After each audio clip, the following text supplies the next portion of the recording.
Bos días. Ábrese a sesión. Como punto preliminar é a prestación de promesa ou xuramento de acatar e gardar fidelidade á Constitución e ao Estatuto de Autonomía de Galicia do novo deputado don Julio Torrao Quintela. E todo elo facemos dando cumprimento ao previsto no artigo 7.1 do Regulamento da Cámara, por o cual procedo a solicitar a prestación de promesa ou xuramento de acatar e gardar fidelidade á Constitución e ao Estatuto de Autonomía ao novo deputado. Seguindo o procedimento, a fórmula é de contestar si xuro ou si prometo a pregunta desta presidencia. Prego lle responda dentro do escano a pregunta que lle vou a formular. Pómonos de pé, por favor. Don Julio Torrao Quintela, xura ou promete acatar e gardar fidelidade á Constitución e ao Estatuto de Galicia? Sí, prometo. Gracias. Unha vez prestada a promesa, adquire vostede a condición plena de deputado. Benvido novamente ao Parlamento.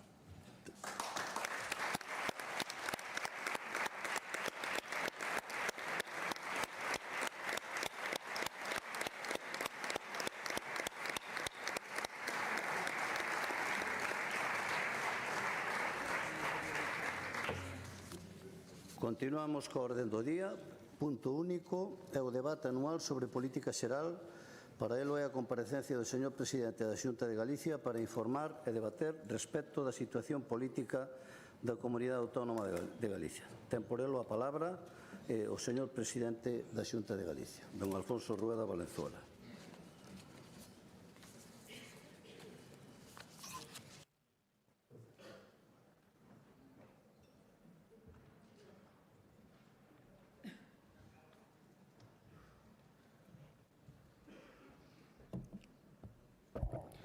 Moitas gracias, señor presidente. Señoras e señores deputados do Grupo Popular, do Grupo do BNG, do Grupo Socialista e do Grupo Mixto, convidados presentes, medios de comunicación, galegos e galegas. Gracias a todos por acompañarnos hoxe. Se me permiten unha mención especial, tuve ocasión de facelo persoalmente, pero o portavoz do Partido Socialista polos duros momentos que lle tocou pasar a semana pasada. Señorías, hai 2 anos este Parlamento investiume como presidente de Galicia e o fixo para cumplir o mandato que formulou o noso pobo nas urnas. Adquirir compromisos está ao alcance de calquera, probablemente, pero para cumplilos é necesario algo máis, moito máis. É necesario ter principios, ter determinación e contar cun equipo que axude e acompañe en cada paso. Nun momento onde a política semella, para algúns é certo, algo cada vez máis frívolo e falto de compromiso, eu veño aquí a reivindicar todo o contrario, a reivindicar a política sólida, a reivindicar a solidez que dá facer o que se promete, a solidez que dá gobernar para servir e non para estar solo no cargo ou para sobrevivir. A solidez que só se pode mostrar cando un sabe a quen se debe, cando sabemos a quen nos debemos. Eu teño claro que debémonos a Galicia por riba de todo e a nosa forma de responder a esa confianza é afrontando os desafíos que ten a nosa terra. Sen medo, sen hipotecas e sen vacilacións. Superado hai uns días o ecuador desta legislatura, solicitei celebrar este debate de política xeral. Para que? Pois para facer balance dos logros que acadou Galicia ao longo deste tempo, para valorar o cumprimento dos compromisos adquiridos e para analizar os desafíos que temos por diante. Señorías, estas comparecencias de rendición de contas só se evitan cando non hai contas que render. Ou dito de outra maneira, as evitan quenes non queren rendir contas. Por iso, no noso país, en España, só se celebrou un debate do Estado-Nación en 8 anos. E por iso, en Galicia, celebramos esta sesión rigorosamente, igual que aprobamos os orzamentos todos os anos, salvo no caso do debate desta autonomía cando hai debate de investidura. Nestes 2 últimos anos, Galicia pasou por momentos mellores e por momentos peores, é certo, pero creo sinceramente, e deso falarei hoxe tamén, que no cómputo global gañan os bons momentos e os motivos para a esperanza.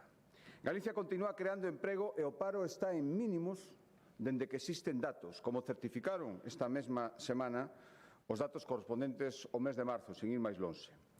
Os salarios están en máximos históricos, aínda que, por suposto, segue habendo moita marxen para que suban e terán que facelo damando incremento da productividade para absorber a inflación, que tamén sigue medrando moito máis do que debería. Seguimos aproximándonos á media da riqueza da Unión Europea. Levamos unha década conversendo e pasamos do 76 ao 84,5%. O noso tecido empresarial segue demostrando unha boa saúde. Levamos 3 anos consecutivos nun mundo tan convulso, superando os 30.000 millóns de euros en exportacións. E xa acabamos de sobrepasar o País Vasco. Somos líderes en reducción das emisións netas de efecto invernadoiro. En este ano imos ser os primeiros en contar cun mercado voluntario de créditos de carbono, a primeira comunidade autónoma. 2 de cada 3 galegos menores de 3 anos están escolarizados, 15 puntos máis que a media nacional. Galicia é a comunidade na que as condicións sociais e económicas dos alumnos influen menos nos seus resultados académicos. Galicia conta co mellor calendario de vacinación do mundo e seguimos ampliando, queremos seguir mellorando. Os hospitais galegos levan 3 anos seguidos realizando cada ano máis operacións cirúrxicas. E exactamente, a día de onte, 93.892 galegos dependentes están a recibir un servicio ou prestación.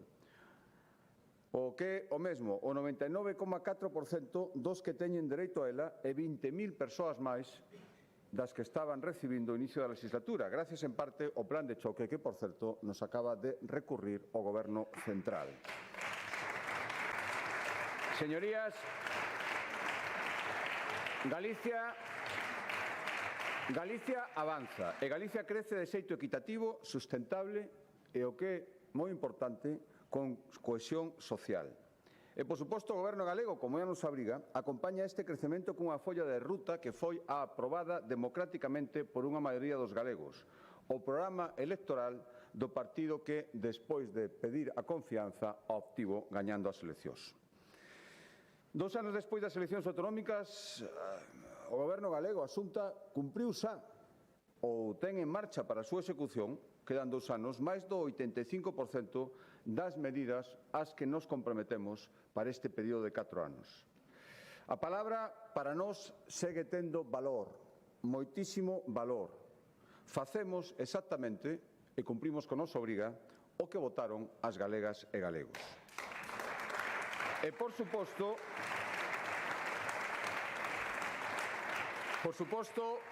Galicia non é allea ás incertezas cada vez máis do panorama internacional. A sucesión de acontecementos que vivimos nos últimos anos, a pandemia, a guerra en Ucraína, a actual en Irán, tivo e ten e terá probablemente efectos directos e en absoluto desesados. Para os cidadáns non importante suba dos precios, especialmente os que máis afectan a súa vida diaria. E para as empresas unha importante inestabilidade que dificulta o seu día a día e tamén a planificación a medio e a largo plazo. Xa mobilizamos máis de 270 millóns de fondos autonómicos para paliar o impacto da guerra nas economías domésticas e no tecido productivo. Señorías, ante un contexto incerto, son moitos os territorios que se están a deixar seducir por opcións políticas populistas que beben do medo e que traducen ese medo en agresividade e en polarización. E por iso estou especialmente orgulloso de que Galicia non caese nesa forma de facer política. Esa forma de facer política que, ao meu modo de ver, resulta incompatible coa nosa forma de entendernos, coa nosa forma de vivir e coa nosa forma de entender e convivir co mundo. Eu creo firmemente que o camiño de Galicia que se labrou nestas 4 décadas de autonomía é o máis axeitado para protexernos e reforzarnos neste momento tan complicado. Agora máis que nunca compre non esquecer canto custou conseguir o que hoxe temos. Cando a gobernabilidade e a normalidade institucional se converten por aí fora en algo excepcional, en Galicia desfrutamos dela con toda normalidade. Cando aprobar uns orzamentos ano a ano se pretende, por algúns, algo exótico, algo innecesario, algo casi caprichoso, en Galicia é o normal, porque é o normal, é o que hai que facer. E cando a polarización parece unha condena que amenaza as sociedades, en Galicia fuximos de todo eso reivindicando o respeto e a pluralidade. Esa é a nosa forma de facer as cousas, a nosa Galicia calidade, prudencia, humildade e tolerancia. Aínda que algúns se empeñen en facernos ver que o contrario é o que funciona, non debemos ter medo e debemos manter o noso propio camiño. E agora que volvemos decatarnos unha vez máis, a veces o esquecemos, de que a xeografía é determinante, de que a xeografía ten un impacto directo e que a realidade se entende mellor diante dun mapa, compre reivindicar máis que nunca o emprazamento privilexado que ten Galicia. Somos o mellor balcón atlántico, unha ponte entre o vello e o novo continente, e non só en termos físicos, que tamén en termos humanos. A palabra Galicia significa moito para millóns de persoas nos 5 continentes.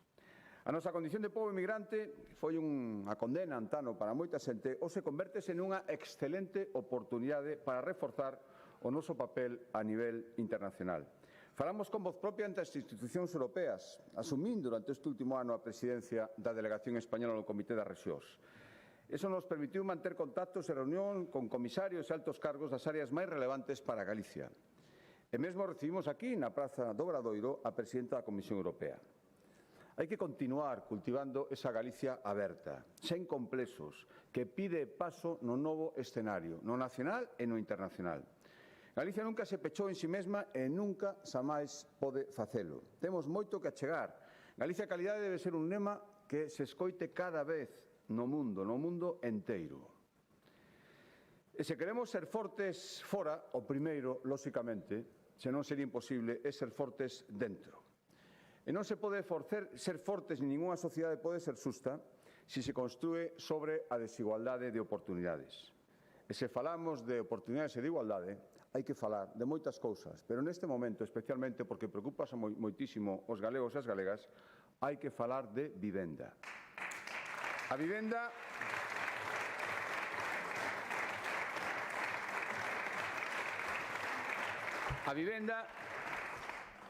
creo que a estas alturas está claro, é un obxectivo constante e irrenunciable para o goberno galego nestes 4 anos. Un eixo político absolutamente prioritario. No 2024 marcámonos unha meta ambiciosa.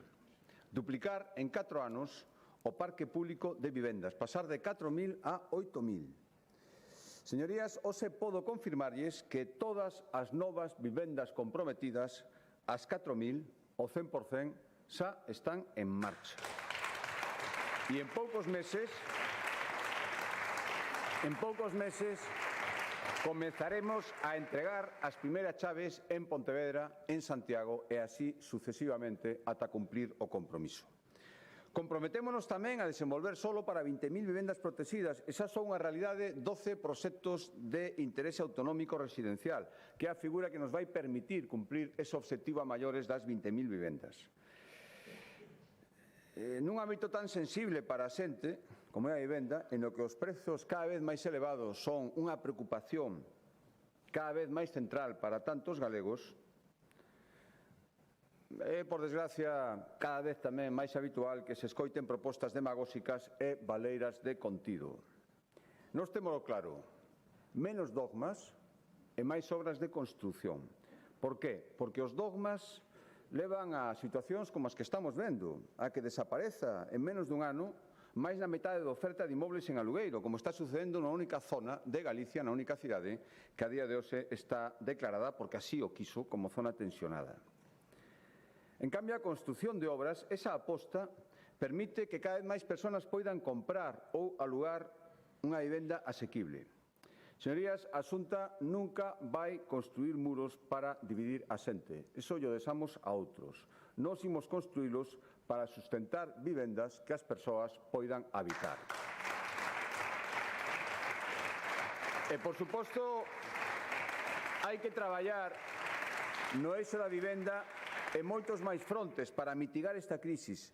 Menos impostos, Falaremos tamén menos burocracia, máis axudas para reformas, especialmente no rural, máis propostas novidosas, atrevidas, valientes para poñer en valor espazos desaproveitados, máis medidas para que os edificios inacabados, os locais comerciais en desuso poidan ter unha segunda vida e unha oportunidade para moita xente. Eu creo que estamos avanzando na boa dirección, na da vivenda de calidade. E agradezo, ademais, a colaboración de moitos concellos de todas as cores políticas, non só do Partido Popular, que están a implicarse coa Xunta para conseguir este obxectivo. Obxectivo común que é dignificar e prestixiar a vivenda protexida. Construir vecindarios agradables, vivibles, acolledores e con todos os servizos de calidade, para que toda a xente que vive neles faga vida de barrio, vida de cidade, vida de vila nos que están, os encha de vida. Por iso, como decía, hai que seguir dando pasos. E quero anunciar dúas decisións que queremos adoptar orientadas a que as vivendas que estamos a construir sexan aínda máis accesibles para máis persoas, para as persoas traballadoras, para moitas persoas que a día de hoxe, no mercado actual, moitas veces ben complicado o acceso a unha vivenda, aínda que teñan un soldo digno, pero non dabondo para poder comprala no mercado libre. Recordarán que en 2025 incrementamos o teito máximo de renda para acceder a unha vivenda pública. Tamén que reservamos para as persoas de menos de 36 anos o 25% dos pisos de protección pública en venda e o 40% dos que se ofrecían en alugueiro. Hai que dar un paso máis. E sobre esta base tomamos, como decía, dúas decisións. A primeira, imos volver a elevar o limiar o límite máximo de renda, ata 4 veces o IPREN. Isto como se traduce na práctica, en que, por exemplo, unha parella que teña un fillo e que ata agora tiña un límite de 2.250 euros brutos mensuais en 14 pagas e a partir de non podía acceder á vivenda, agora se eleva ese límite ata o 3.500 euros para que poidan acceder máis persoas á vivenda. E se falamos de familias numerosas, o teito elévase aínda máis, ata 4,5 veces o IPREN. Por exemplo, un fogar con 2 proxenitores e 3 fillos pode hacer unha vivenda protexida cun novo limiar máis alto, 4.150 euros brutos mensuais de ingresos.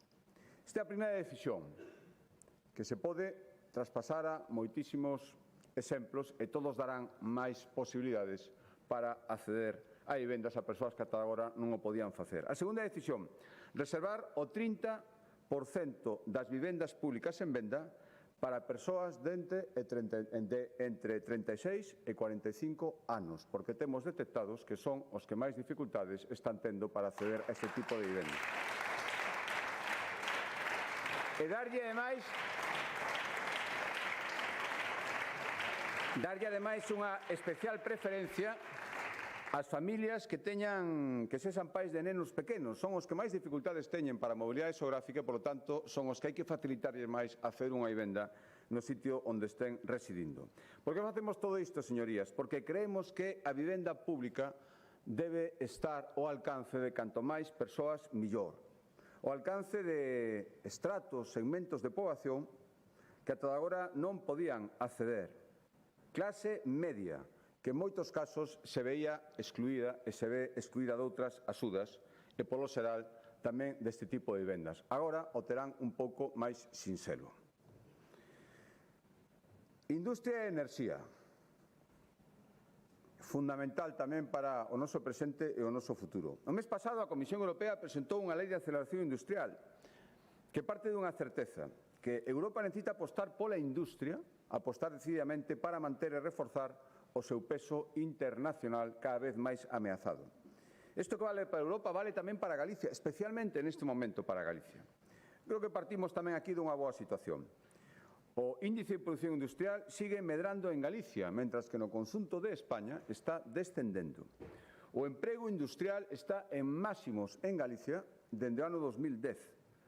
3 anos consecutivos de subidas nos levan a que haxa máis de 192.000 persoas traballando na industria en Galicia. Consecuentemente, a industria ten un peso tanto no emprego como no noso Produto Interior Bruto por riba da media nacional e medrando. E hai que seguir por este camiño. Afortunadamente, a Galicia atrasada e ancorada nunha economía prácticamente de subsistencia é só un mito. Algúns, eles saberán por qué, lles interesa que ese mito siga pervivindo. Pero non é así. A realidade é ben distinta. Temos un tecido empresarial moderno, aberto ao mundo, empresas que están en todo o mundo e que nos enorgullecen, pero tamén pequenas empresas que fan o seu labor, todas competitivas, todas con marxen para seguir crecendo e para crear empregos de calidade, que fagan subir os salarios. Esta é a mellor maneira de protexer as economías, tamén as domésticas. Protexelas frente á inestabilidade económica, á inflación e para reter talento. As empresas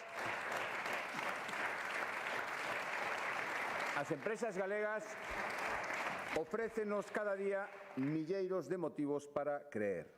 O traballo atrae máis traballo. E por iso imos seguir coa nosa estrategia. A día de hoxe hai 14 proxectos industriais estratégicos declarados en Galicia, que van dende o hidróxeno verde, o biometano, plantas de produtos do mar congelados, centros de datos, industria agroalimentaria. A nosa non pode ser unha terra de monocultivo económico. Temos moitas potencialidades, e, polo tanto, debemos abrir cada vez máis vías de negocio. Xa temos plans directores da automoción e do naval, que nos reforzan nos sectores nos que somos históricamente fortes. E hai outros 7 sectores estratégicos que, antes de que remate o primeiro semestre do ano que ven, terán tamén o seu plan director. E como evidentemente non somos unha illa, hai decisións do Goberno central, que tamén é o noso Goberno, que nos afectan e nos limitan e que deben ser tratadas tamén neste debate. Por exemplo, a menos de 5 meses para que rematen o prazo de execución e certificación dos fondos Next Generation, siga habendo máis de 16.000 millóns de euros sin executar dentro dos PERTEs industriais que o Goberno central decidiu reservarse en exclusiva. Estaban chamados a modificar, revolucionar o noso tecido industrial, o español e, polo tanto, tamén o galego. Están sin utilizar, nunca hai son. Podían terse aproveitado, moitos deles, en proxectos en Galicia e, ao final, non lle van a aproveitar a ninguén.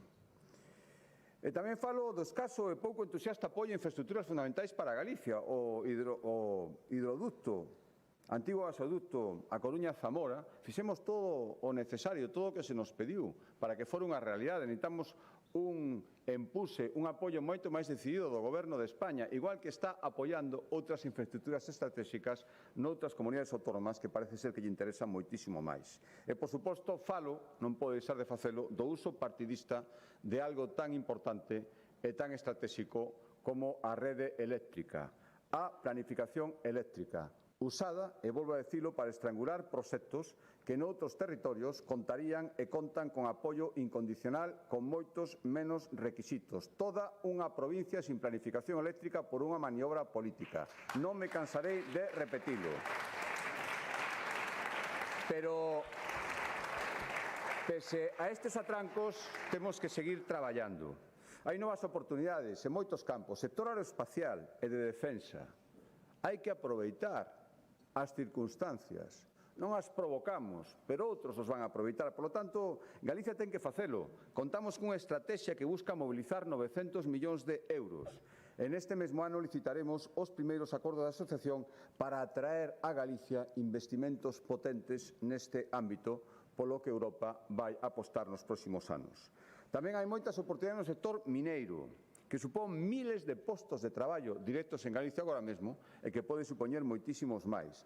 En Galicia existen 18 dos 34 materiais críticos identificados pola Unión Europea.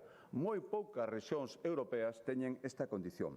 O ano pasado sacamos a concurso dereitos mineiros e este ano lanzaremos un proceso semellante, centrándonos nestes novos metales estratégicos e tamén metales minerales estratégicos e tamén nos minerais clásicos na minería galega, granito, lousa, cuarzo, que siguen tendo moitísimo potencial.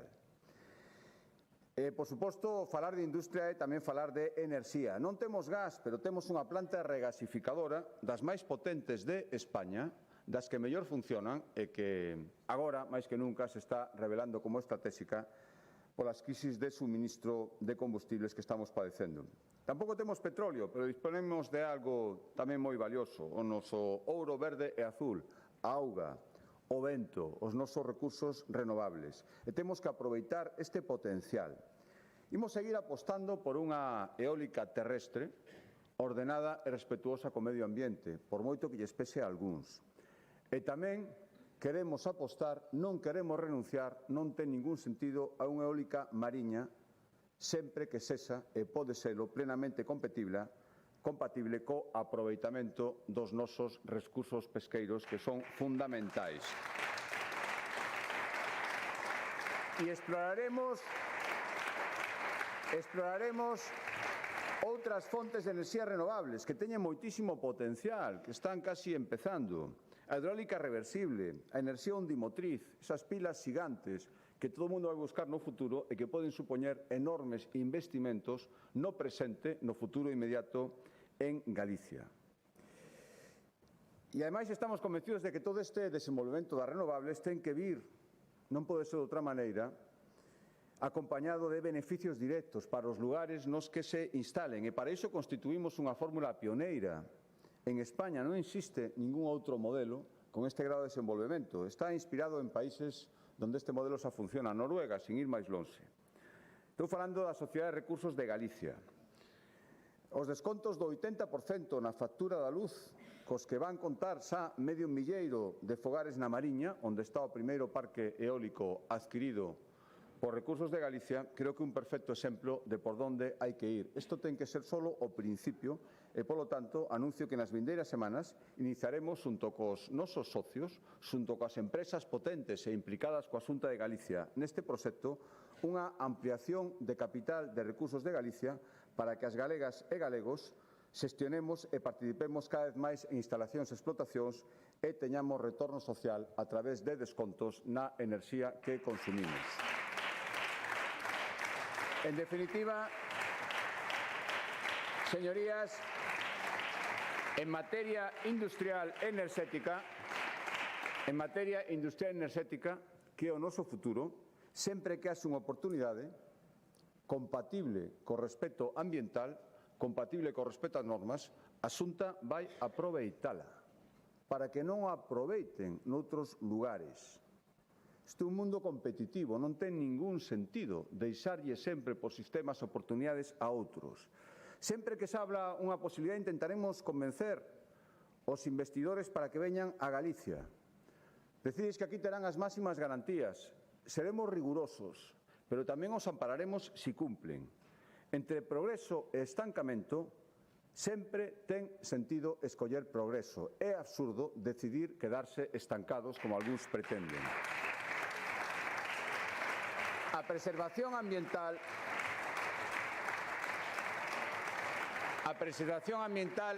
e o progreso son perfectamente compatibles. O que non son compatibles é coa politización de todos estes proxectos.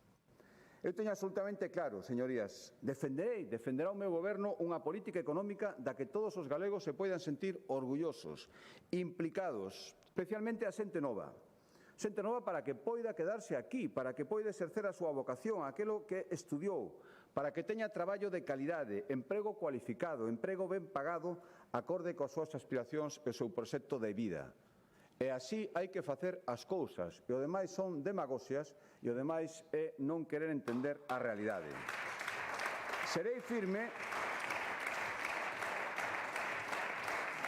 Seremos firmes porque o merecen os galegos de hoxe, pero tamén os galegos de mañán, os que se están formando agora mesmo. E por iso, frente aos que por sistema din non a todo, seremos sempre que se cumpra a Galicia do sí, que é o que esperan os galegos. O noso sector primario, señorías, tamén é fundamental. O mar se identifica coa esencia mesma do que somos. A pesca, o marisqueo, a acuicultura e a transformación dos produtos do noso mar son un pilar da nosa economía. É certo que os temporais dos últimos meses supuseron unha drástica baixada na salinidade das augas e, como consecuencia, as poboacións de marisco sufriron moitísimo. Por iso autorizamos recentemente no Consello da Xunta unha inserción de casi 23 millóns de euros para que os que realmente saben, que son os que salen todos os días a mariscar, a traballar no mar, teñan todo o apoio necesario para a recuperación e regeneración do seu medio de vida. Recuperar as rías, como estamos a facer, por exemplo, na Coruña e Pontevedra, non é poñer unha tirita sobre unha ferida puntual, non, é moitísimo máis que eso, é reforzarnos para que o marisqueo, a pesca, siga sendo unha clave no noso futuro.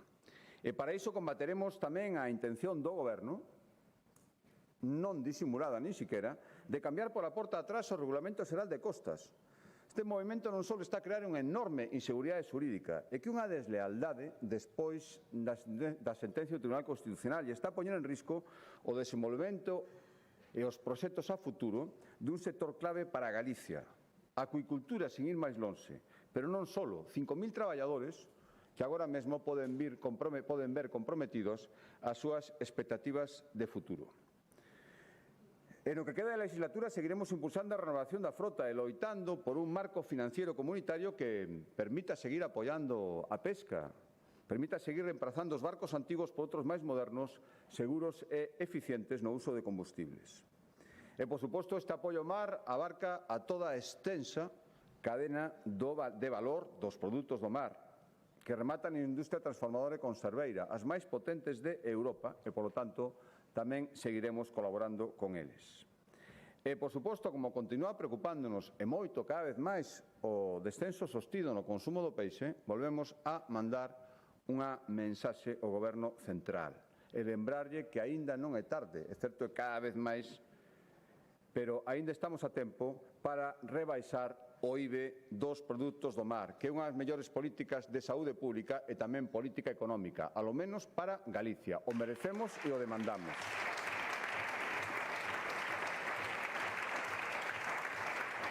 Falaba de sector primario e, ademais do mar, por suposto, outro piar é a gandería e a agricultura, a nosa gandería e a nosa agricultura, que é un piar tamén económico, social e territorial nun país como o noso, que entende a produción de alimentos como un sector estratégico ligado á calidade, á sustentabilidade e tamén, por que non dicilo, a nosa propia identidade. Temos granxas cada vez máis profesionalizadas, cada vez máis diversas e cada vez máis competitivas. Viviron nos últimos anos unha intensísima modernización, un relevo xeracional sin perder a súa identidade e as súas raíces. Milleiros de explotacións agrícolas e gandeiras en Galicia sosteñen emprego, fixan poboación e contribuyen a un desenvolvemento equilibrado no que o rural non é periferia, é cada vez máis centro de oportunidades. Pechamos 2025 cun récord de produción leiteira. Por primeira vez, 3 de cada 4 litros se transforman xa en Galicia, non fora, deixan aquí ese valor engadido. E o vacún de carne, especialmente, e a carne en xeral, está en cifras de facturación nunca antes vistas. Unha ollada a todo isto permite optimismo, pero en ningún caso relaxación nin euforia. Son moitas as ameazas que temos agora mesmo.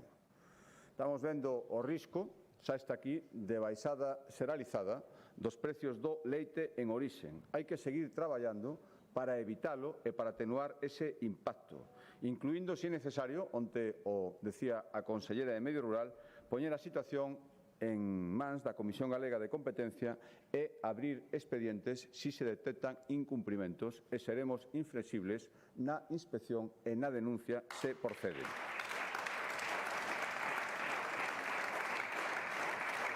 E ao mesmo tempo actuaremos frente a entrada en vigor do acordo comercial entre a Unión Europea e o Mercosur. Que fácil é negarse, como se fora a decir que non se faga e conseguilo. Non é así. E, polo tanto, o que temos que ser é prácticos e intelixentes. E ser intelixentes é estar vixiantes para maximizar as oportunidades, que tamén as hai, e mitigar os riscos que existen. Para populismos e para demagoxias xa están os de sempre. E, polo tanto, dispoñemos dun plan propio de medidas de vixiancia e control que xa estamos executando e defendemos con firmeza a posición do sector ante o Goberno central e ante a Comisión Europea para que fagan o mesmo que está facendo Galicia na esfera das súas competencias e capacidades, que son moito maiores. E seguiremos facendo todo o que estea na nosa man para garantir que a política agraria común, a futura PAC do período operativo 2028-2034, que xa está aquí ás portas, conserve unha forma de xestión eficaz e siga dispoñendo dun volumen suficiente de fondos para seguir modernizando o noso agro e para seguir garantindo o desenvolvemento do rural. Isto tamén é fundamental. Acabamos de estar co comisario responsable e Galicia non vai baixar a guardia neste empeño. E seguiremos avanzando na mellora da nosa estrutura territorial agraria para que o esquema de minifundios que sempre houbo en Galicia e é parte da nosa identidade, se adapte ás necesidades modernas. Desde o ano 2020, por non remontar máis atrás, remataron 38 concentracións parcelarias, 26.200 hectáreas agrupadas, máis de 20.000 propietarios concentrados. Ata o final da legislatura prevemos pechar outras 25 parcelarias, 23.000 hectáreas máis, e seguir, porque isto é unha tarefa inacabada. Por lo tanto, seguiremos defendendo un agro forte, digno e respetado, porque cando avanza o campo galego, avanza Galicia. E se ten que avanzar o sector agrogandeiro e a agricultura, que decir do sector forestal tan fundamental en Galicia. Pudimos comprobar, por desgracia, con toda a crudeza, o ano pasado, que o despoboamento da superficie rural e a falta de limpeza das parcelas é un factor determinante que alimenta os grandes incendios forestais. Hai que traballar en prevención, tan só en materia de prevención, nos últimos 8 anos triplicamos os fondos destinados a limpezas e obras preventivas nos montes. Multiplicamos por 5 o número de hectáreas de monte ordenadas e incrementamos nun 50% a superficie de frondosas. Hai que seguir por este camiño. A día de hoxe xa están en marcha os compromisos adquiridos neste mesmo Parlamento no pasado mes de setembro na miña comparecencia despois dos incendios de agosto. Xa están habilitados da man dos concellos un reforzo da xestión das faixas secundarias. En 3 meses están adheridos tantos concellos como nos 6 anos anteriores, casi 300 dos 313. Agardo que sexan todos, e se non é así, agardo que os que non se adhiran asuman as súas propias responsabilidades. Regulouse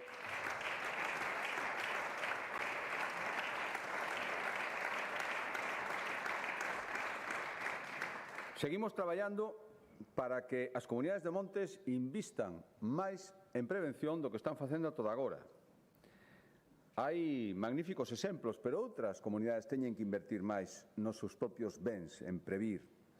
Elimináronse trabas burocráticas ao aproveitamento forestal e estemos en plena contratación de 4 novos medios aéreos que se engadirán ao forte dispositivo que xa traballou o ano pasado. Xa están pagadas, por certo, todas as axudas para a reconstrucción de vivendas, negocios, infraestructuras medioambientais e resoltas xa 700 solicitudes de explotacións agrandeiras e forestais, 7,5 millóns de euros. Seguimos, por suposto, agardando a que o Goberno Central faga a súa parte. Isto é unha tarefa conxunta. Así mo dixo o presidente do Goberno cando nos visitou en plena vaga de lumes en Ourense. Pedín a creación dunha base de unidade militar de emerxencias en territorio galego. Nada soubemos dende entón, absolutamente nada. Tamén espero que non se teña que repetir, o galla que non, un verán como pasado para que o Goberno Central volva a acordarse dese pacto de Estado que foi o eixo central da súa comparecencia. Ese día en Ourense, contra o cambio climático, cero avances, ningunha conversación, ningún contacto máis, aparte de ese día en Ourense. Hai un par de semanas presentamos ante o Consello Forestal un Pladiga, un plan contra incendios que contempla actuar sobre un 70% máis de superficie que o ano pasado a nivel preventivo, limpeza, e incorporar máis efectivos, 170 a maiores dos que xa había o ano pasado, ademais de duplicar a unidade de extinción que imos dedicar a actuar nos incendios máis complexos, nos grandes incendios que se están vendo en toda España nos últimos anos. Señorías, o tema do emprego tamén ten que ser un tema fundamental. Galicia crece e, polo tanto, o paro está en mínimos de 2 décadas, dende que hai datos. A poboación activa ocupada sigue en crecemento, hai máis asalariados que nunca e máis xente con contrato indefinido. Hai que acompañar e consolidar esta evolución e, polo tanto, hai que facer unha política de emprego axustada ás necesidades reais. o que piden as empresas, os autónomos e os traballadores. En formación seguiremos insistindo nas microcredenciais, que é a fórmula que se demostra frente aos planes tradicionais que funciona. Formación rápida, inmediata, a que demandan as empresas e os traballadores. Seguiremos renovando o Servicio Público de Emprego con ferramentas de inteligencia artificial para ser máis efectivos e máis eficaces na axuda a xente que busca traballo. E tamén, por certo, centraremos os esforzos nos demandantes de emprego que realmente teñen vontade de traballar, os que van á oficina de emprego porque realmente o que queren é atopar un traballo ou mellorar o que xa teñen. Esa xente merece todos os esforzos e aí temos que concentrarnos. E, por suposto, seguiremos garantindo os apoios para que se sigan contratando os colectivos con maiores dificultades de inserción laboral. E haberá que seguir recoñecendo o enorme mérito de todos os autónomos. Temos unhas maiores porcentaxes de autónomos de toda España. Valentes que levantan cada mañán as versas dos seus negocios, que lle dan vida ás nosas vilas e que dan forma ás súas ideas empresariais. Xa unificamos todas as axudas para autónomos, facilitámoslle unha tarefa que antes era moi complicado burocráticamente, era un compromiso que se está cumplido. 60 millóns de euros para cubrir con axudas todo o ciclo de emprendemento, dende que empezan ata que un propietario quere xubilarse e buscar un relevo. E incorporamos tamén novidades para fomentar o emprendemento no rural. Os polos de emprendemento espallados por toda Galicia están atendendo cada vez máis proxectos. E se falo de emprego, señorías, quero determe agora nun asunto especialmente importante, que creo que debe ser tratado, sen ningunha dúbida, con urxencia. Aproveitamos os 2 primeiros anos desta legislatura para ir delineando unha liña de traballo fundamental que agora vai empezar a executarse. Estou falando da situación e os efectos das baixas laborais. É un problema moi serio. Está lastrando a productividade en toda España e especialmente en Galicia. Hai cifras que invitan á reflexión. Somos a segunda comunidade con máis xornadas laborais perdidas por baixas. Somos a segunda comunidade con máis duración media das baixas, que superan de promedio os 60 días. As baixas laborais supuseron que Galicia perdese máis de 2.200 millóns de euros, que tanto como decir o 3% do noso Produto Interior Bruto. Cada día, por motivo das baixas, non traballan en Galicia 70.000 persoas. É evidente, ninguén o pon en dúbida, por suposto, que existen circunstancias e razóns nas que, insisto, sin ninguna dúbida, unha traballadora ou un traballador deben estar de baixa e teñen que permanecer así ata que se recupere. Pero non estaría cumprindo con miña obriga se pasara por alto que, tal e como demostran as cifras, o crecemento das incapacidades laborais en Galicia é un problema estrutural de primeira magnitude.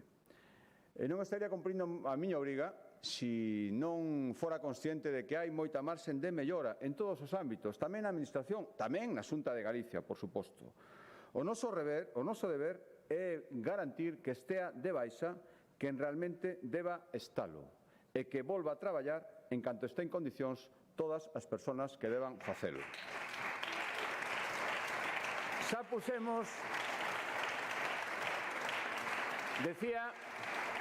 decía que aproveitamos estes 2 anos para facer moitas cousas e agora pisaremos o acelerador. Xa está en marcha, xa se aplicou un programa de revisión.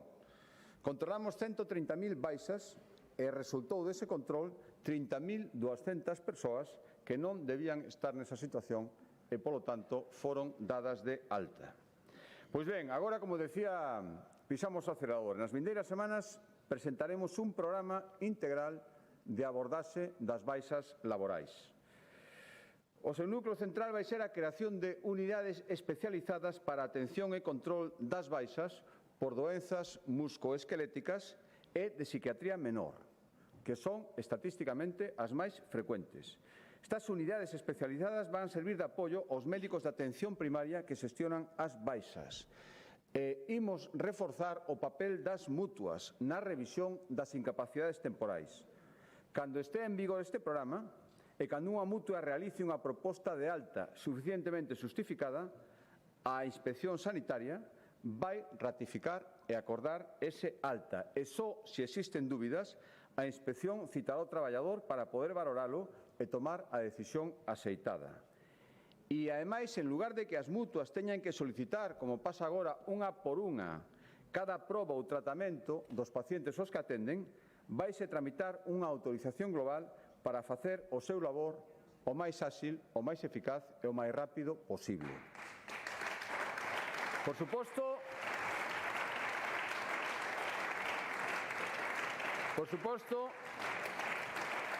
imos dialogar este programa integral de abordaxe das baixas cos sindicatos e coa patronal no seo diálogo social e escoitaremos suxestións de millora.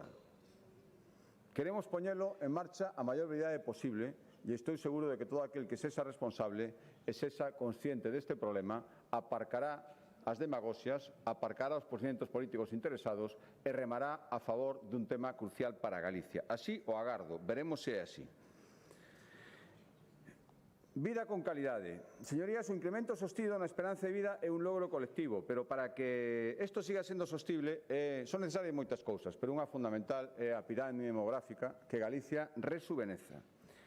O crecemento económico e a creación de postos de traballo é esencial para calquera política demográfica.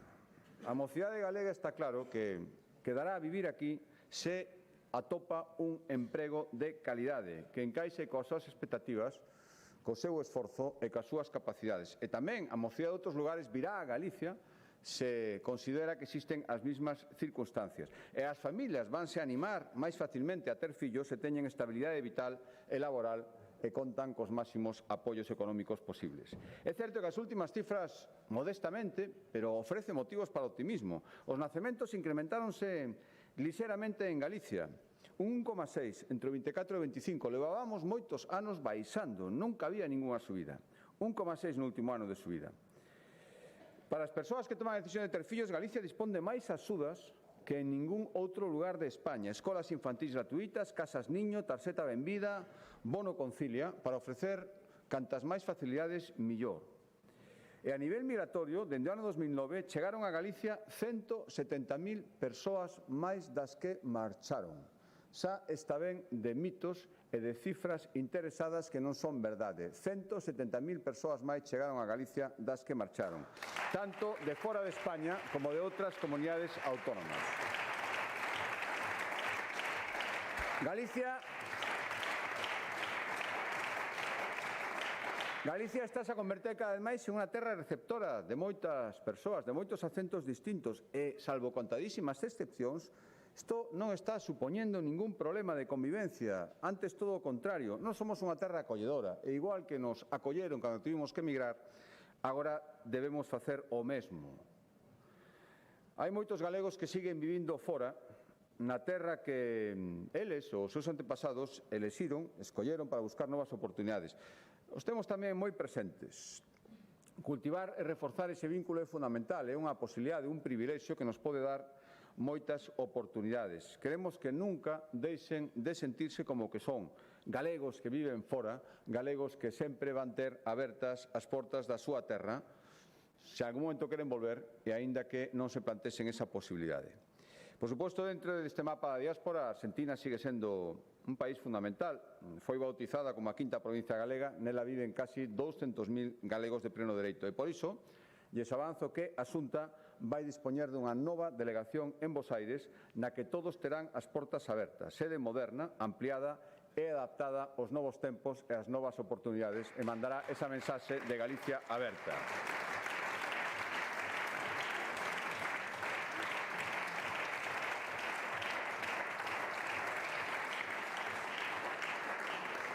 Educación, outro aspecto fundamental. Aí está o futuro. Vivir con calidade significa que cada galego ou galega sexa o que queira ser, sen límites nin barreiras.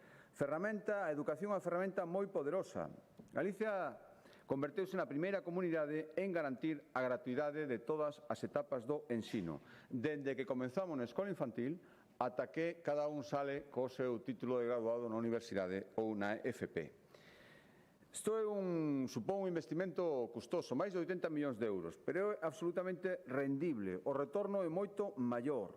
As dificultades económicas nunca poden ser un impedimento para que calquera alumno chegue ata onde queira chegar, e o factor diferencial ten que ser o esforzo de cada un, non as circunstancias económicas nin a conta bancaria da súa familia. Estamos moi orgullosos de ter construído entre todos un sistema educativo gratuito, de enorme calidade e que abarca toda a nosa xeografía. Temos a rede de centros educativos máis extendida de toda España, temos un sistema de transporte escolar que chega aos lugares onde viven os alumnos e comedores escolares que fomentan a conciliación e a equidade do sistema. E, por suposto, todo isto non sería posible sin o compromiso dos docentes.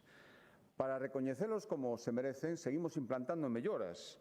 Estamos executando o acordo ao que chegamos no ano 2023 cos sindicatos que quixeron dialogar, que afortunadamente foron prácticamente todos, para mellorar a situación do profesorado e cumpriremos, sen ninguna dúbida, os nosos compromisos. E ao longo desta legislatura seguiremos abordando retos estruturais do sistema educativo. O abandono escolar o primeiro, problema fundamental que está alastrando moitísimo outras comunidades autónomas. Temos mirado moito. Dende o ano 2009 reducimos do 25, casi o 26%, o 10% a cifra de abandono escolar. Hai que seguir millorando, non estamos satisfeitos. Hai que ofrecer opcións formativas personalizadas a mozos e mozas de 18 a 24 anos, a población inmigrante, para que se poidan reenganchar os que abandonaron ou non abandonen os que están pensando en facelo. Esta mesma semana no Consello da Xunta de Galicia demos paso nese sentido e o seguiremos dando. Outro reto é a convivencia escolar. O dixen no meu discurso de investidura, me parece un tema fundamental que moitas familias teñen que sufrir en silencio, por suposto, moitos alumnos e alumnas. En Galicia non caben, en ningún caso e baixo ninguna circunstancia, os abusóns. Tolerancia cero cara ao acoso escolar e a violencia. Fixemos moitas cousas nestes anos. Puntos laranxa para denunciar os abusos, actualizamos o protocolo contra a violencia, plan de benestar digital, equipos de actuación formados por docentes formados especificamente. E hai que seguir. Eu estou convencido de que unhas aulas seguras, unhas aulas sustas e unhas aulas en paz pasan por moitas cousas, pero unha fundamental é que o profesorado teña autoridade e que esta autoridade se lle recoñeza e se lle dignifique. Nin presións, nin amenazas, nin, por suposto, agresións son tolerables en ningún caso. Por lo tanto, en Galicia comenzaremos a aplicar sancións contra todas aquelas conductas que atenten contra a dignidade e autoridade do persoal docente, que son o piar fundamental do noso sistema educativo e, como tal, deben ser recoñecidos e protegidos.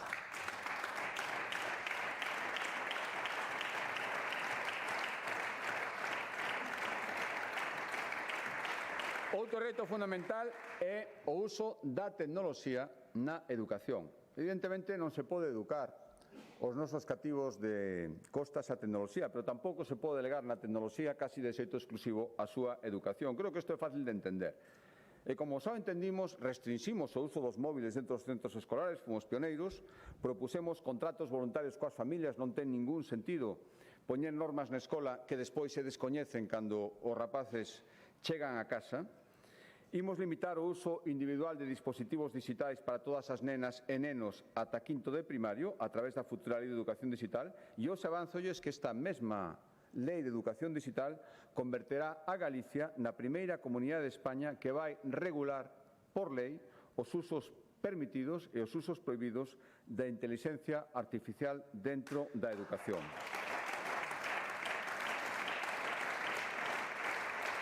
E para que imos facelo? Pois para crear material educativo personalizado e como apoio dentro das aulas. As novas tecnoloxías, a intelixencia artificial, permite moitísimas posibilidades. E tamén para que imos regular todo isto a través dunha lei? Pois para impedir que os sistemas de intelixencia artificial suplan a supervisión humana. A IA pode servir como apoio, pero xamais pode reemplazar o criterio último das persoas, dos docentes. Outro servicio de calidade fundamental é a sanidade. Dispoñer dunha sanidade pública de calidade e que nos atenda correctamente é algo sempre fundamental, algo custoso, pero algo irrenunciable. É certo que o servicio público da sanidade está a vivir circunstancias, momentos complicados, en Galicia e en toda España. Hai moitas causas. Unha das fundamentais é, sen dúbida, a acuciante falta de médicos, especialmente en determinadas especialidades, recoñecido por todos os gobernos, incluído o Goberno central, que se pon de perfil porque pensa que lle afecta moitísimo menos. É certo tamén que hai unha sensación de frustración entre os profesionais, que é comprensible, pero ante a que é importante saber as causas para solucionalo, e tamén os responsables. O Goberno central está a promulgar un estatuto marco que provocou unha folga que pensa que non lle afecta, que lle afecta ás comunidades autónomas a través da suspensión de procesos asistenciais. Ten niveis de seguimento por riba do 20%, 200.000 operacións, probas e consultas suspendidas en Galicia por unha folga contra o Goberno central. Cal está sendo a súa reacción? Poñerse de perfil, pretender que todo é un problema das comunidades autónomas, que non lles concerne, e, polo tanto, non facer nada para solucionalo. Quero deixalo claro. Nós defendemos que se dote aos médicos a nivel nacional dun marco xurídico específico que recoñeza as singularidades da súa profesión, pero non podemos facelo e, polo tanto, demandamos ao Goberno central que o faga canto antes e que sexa consciente de que se suspenden operacións en Galicia, eles tamén están afectados. Esta folga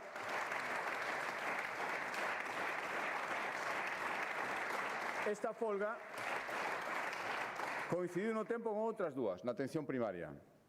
Unha cun seguimento ao 5%, que se desconvocou xa hai 2 semanas porque a Xunta negocia, non sirve de nada non querer dialogar, ser soberbio, decir que non hai que falar, como está facendo o Goberno central coa folga que ten convocada.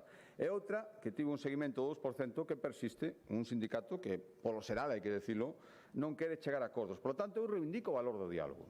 Reivindico que hai que falar para solucionar os problemas, cada unha a súa posición, pero non sirve de nada a situación que estamos tendo agora mesmo e que nos está provocando graves perxuicios sin ter responsabilidades no orixen desa folga.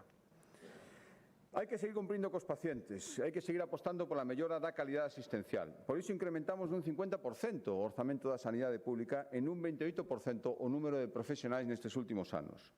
Apostamos pola sanidade preventiva, cada vez máis cribados, cada vez mellor calendario de vacinación, o mellor do mundo en infantil neste mesmo momento, máis de 200 millóns de euros en reformas e melloras dos hospitais galegos, moitas delas ou rematadas e outras en curso, 50 millóns de euros en alta tecnoloxía sanitaria, imos ser o primeiro centro de España, a primeira comunidade de España con centro público de protonterapia.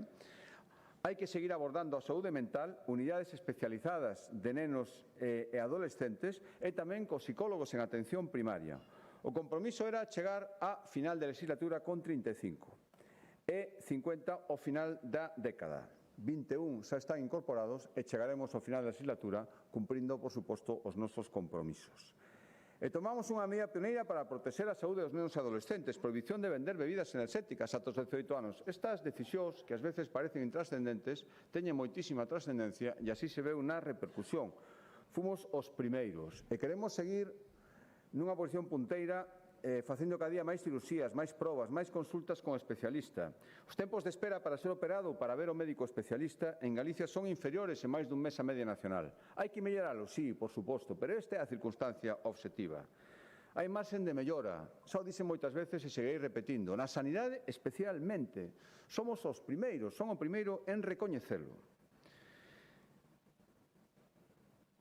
Hai que seguir facendo reformas valientes, reformas importantes, reformas dos puntos de atención continuada que estamos a impulsar, se vai basear en melloras retributivas, en ampliación de plantillas. Neste mesmo semestre imos propoñer unha reforma integral da atención primaria, é necesario facelo que adecue as súas estruturas ás circunstancias da Galicia actual. Esta reforma da atención primaria ten 2 obxectivos claros, ten moitos, pero 2 clarísimos. Liberar os médicos de tarefas burocráticas para que se poidan adicar o que realmente teñen que facer, que atender os pacientes e acadar as sendas que non superen os 30 pacientes en xornada ordinaria. Que imos facer para implantar, para conseguir estes obxectivos? Son varias medidas, quero avanzar e 3. A primeira, crear unha unidade especial que vai centralizar esa gran parte de papelamen de traballo burocrático que non ten valor médico, non ten valor clínico e que sobrecarga os profesionais. A segunda, aproveitando o impulso desta descarga burocrática, imos implantar un novo modelo de xestión das asendas dinámico, flexible e adaptado ás circunstancias de cada centro de saúde para que o médico lle poida dedicar máis tempo a cada paciente e que teña unha atención da máxima calidade. E terceiro, para coordinar todo isto, para que sexa efectivo, para que sexa eficaz, para que sexa real, crearemos unha Dirección Xeral de Atención Primaria, que a día de hoxe non existe dentro do Servicio Galego de Saúde, que velará para que se cumplan todas estas liñas maestras e que faga un seguimento constante de todas as reformas que imos implantar.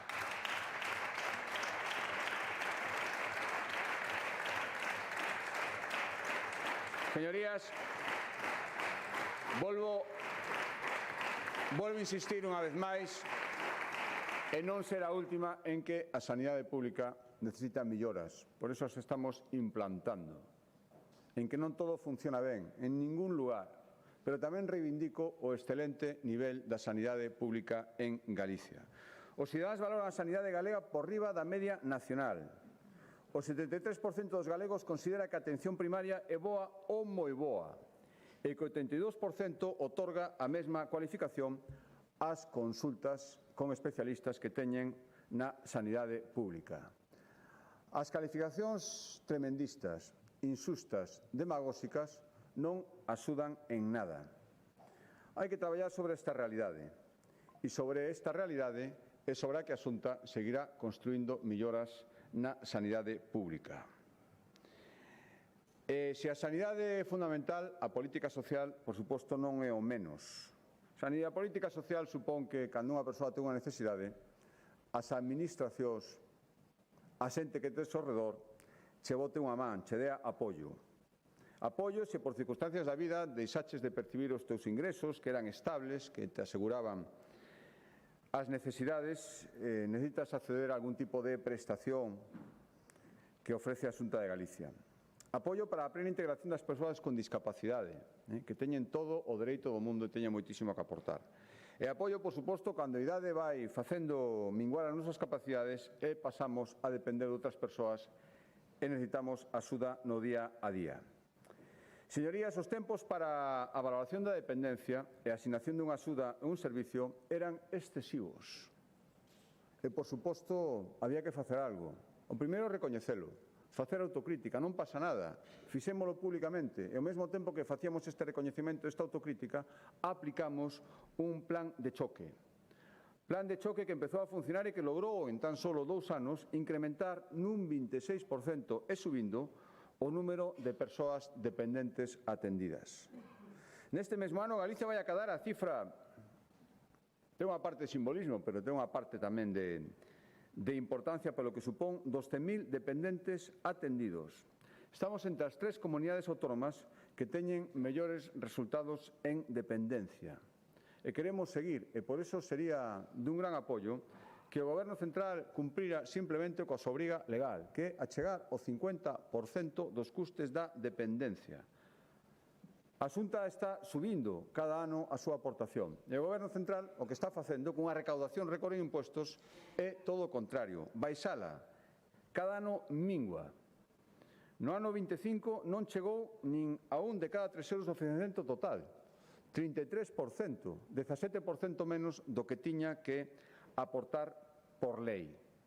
Seguiremos traballando, seguiremos reivindicando, debería ser unha petición unánime de todos os grupos que simplemente se cumpla cunha lei estatal, por certo.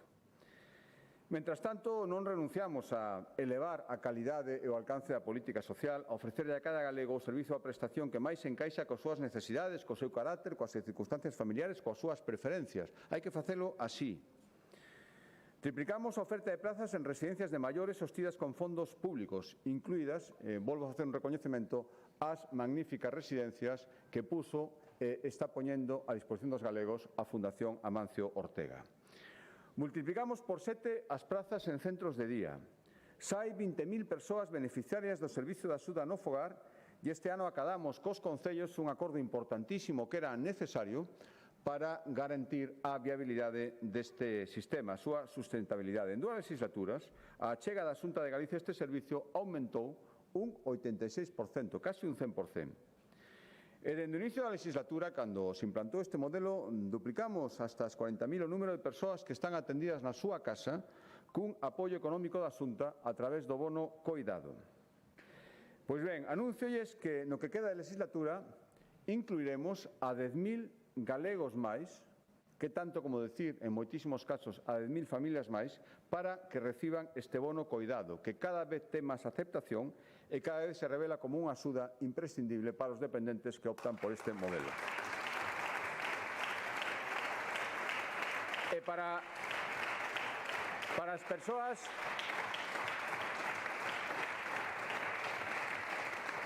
as persoas que necesitan, que demandan unha atención especializada nunha residencia, neste primeiro semestre culminaremos a primeira fase do plan de residencias de centros de día, que vai supoñer abrir en Galicia 24 centros máis. E inmediatamente despois, xa viñemos traballando nestes meses anteriores, faremos públicos os emprazamentos para a segunda fase do plan, comprometido tamén na miña investidura, para que existan outras 24 residencias de maiores en toda Galicia e que se licitarán no ano 2027. E así posibilitar que Galicia vai a contar nesta legislatura en 4 anos con 3.500 novas prazas de maiores impulsadas con fondos públicos, operativas ou en camiño de selo, en camiño de ser unha realidade. E, señorías, todo isto pode facerse sin aumentar impostos.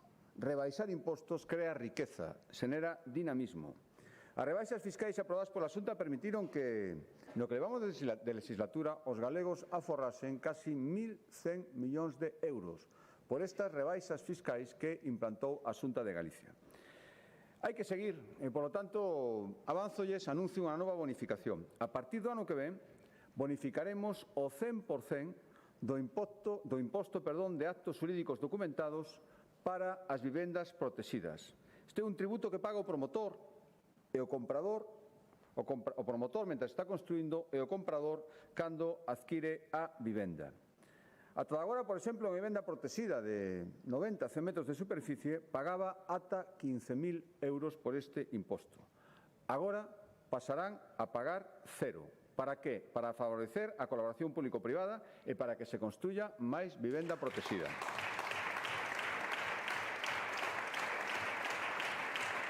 Señorías, para que se fagan unha idea, dende o ano 2009 a Xunta baixou os impostos 138 veces. O Goberno central, en solo 8 anos, dende o ano 2018, subiunos en 96 ocasións. Este non é o camiño de Galicia. Se poden baixar impostos e se poden ter bons resultados orzamentarios. Claro, para iso fai falta ter orzamento. Pechamos os 2 exercicios orzamentarios últimos sin déficit. Somos a 4ª comunidade autónoma de réximen común con menos débeda. Executamos prácticamente o 100% dos nosos orzamentos, dos 2 últimos orzamentos desta legislatura. Somos a comunidade autónoma que máis inviste en obra pública. E todo isto gracias a quen? A quen move o día a día da Administración, os empregados públicos, que fan unha xestión responsable e gracias ao que demostran día a día, a ese enorme compromiso da institución da que forman parte, todo isto é posible. Por iso, nas vindeiras semanas aprobaremos unha nova oferta de emprego público da Administración Xeral que un ano máis vai esgotar a taxa de reposición e contará con máis de 800 prazas. E estou seguro que todos estes novos funcionarios, estou convencido, servirán a Galicia coa mesma dedicación que os que levan todos estes anos xa traballando na Administración autonómica. Todos eles, os que permanecen, os que se acaban de xubilar e os que están chegando, merecen o noso agradecemento e tamén, quero dicilo, o noso respeto. Ante as descualificacións, ante as acusacións que reciben cando o seu criterio técnico non coincide cos intereses políticos de algún, eu reivindico e afirmo que seguiremos protexendo, dignificando e poñéndos en valor.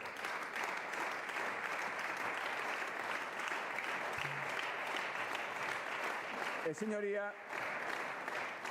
seguiremos prosperando con calidade e para iso hai que seguir apostando polo I+D+I, polo I+G+I galego. Estamos investindo cada ano 1.000 millóns de euros en innovación. Crecemos o doble de ritmo en innovación que a media de España. Este é un pilar importantísimo, estrutural do noso crecemento, non só público, senón tamén privado das empresas. O sistema galego de ciencia está medrando sobre unha base sólida, que se compón, o primeiro, fundamental, do talento, do moitísimo talento dos investigadores en Galicia e dunha planificación estable e sólida no tempo que lles dá seguridade e estabilidade. A Xunta está apoiando unha trintena de investigadores de vanguarda a través do programa Opportunius.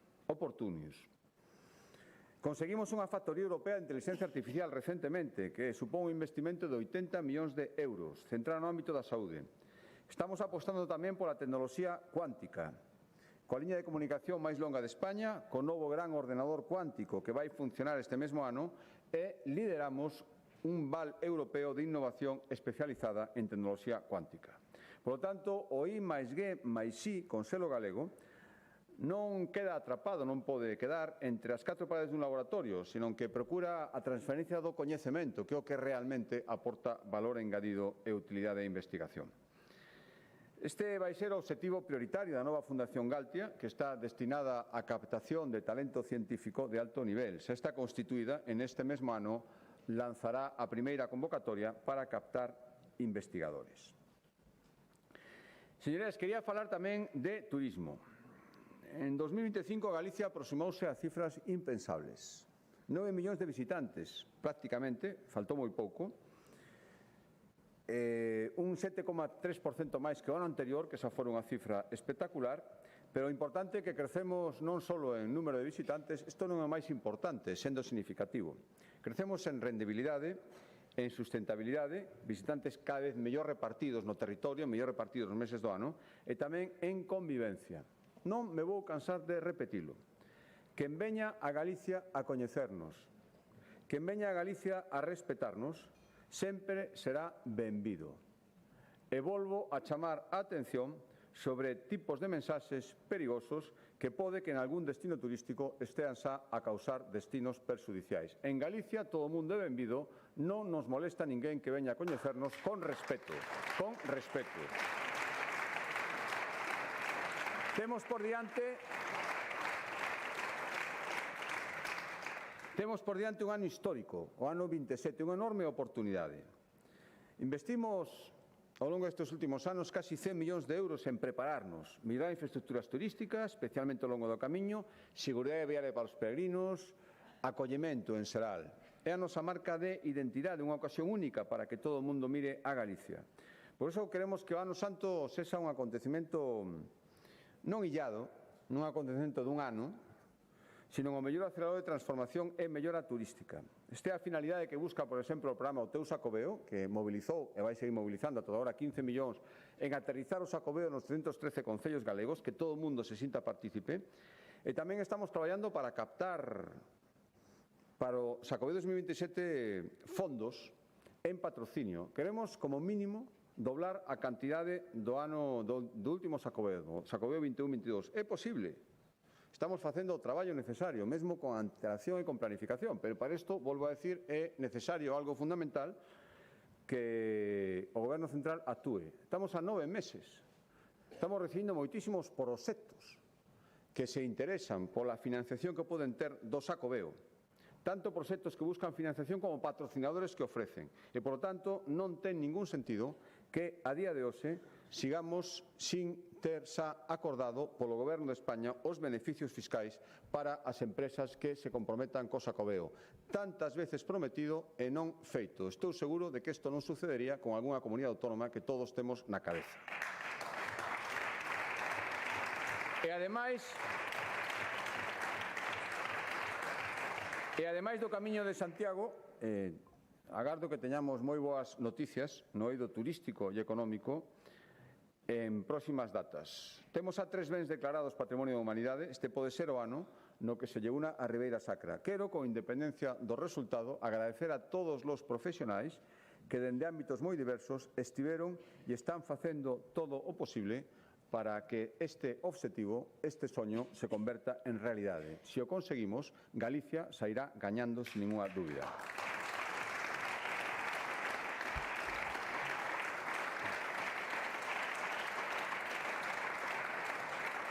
señorías, o noso patrimonio natural, cultural e lingüístico non é só un tesouro que compartimos co mundo inteiro.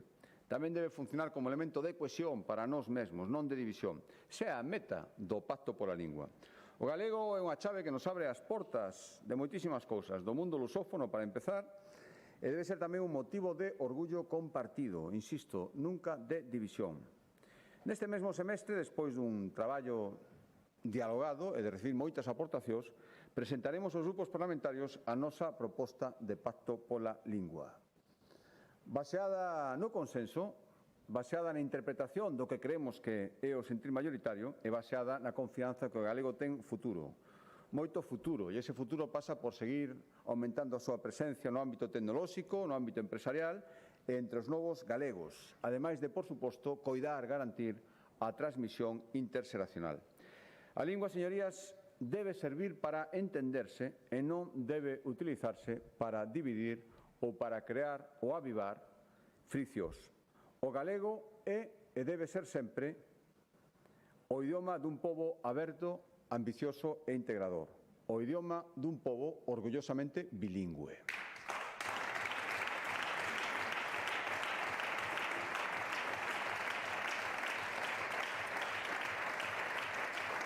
E hai que seguir avanzando na consolidación das infraestructuras, nas que dependen da Xunta, esas as primeiras, a nosa primeira obriga, e nas que dependen do Goberno central.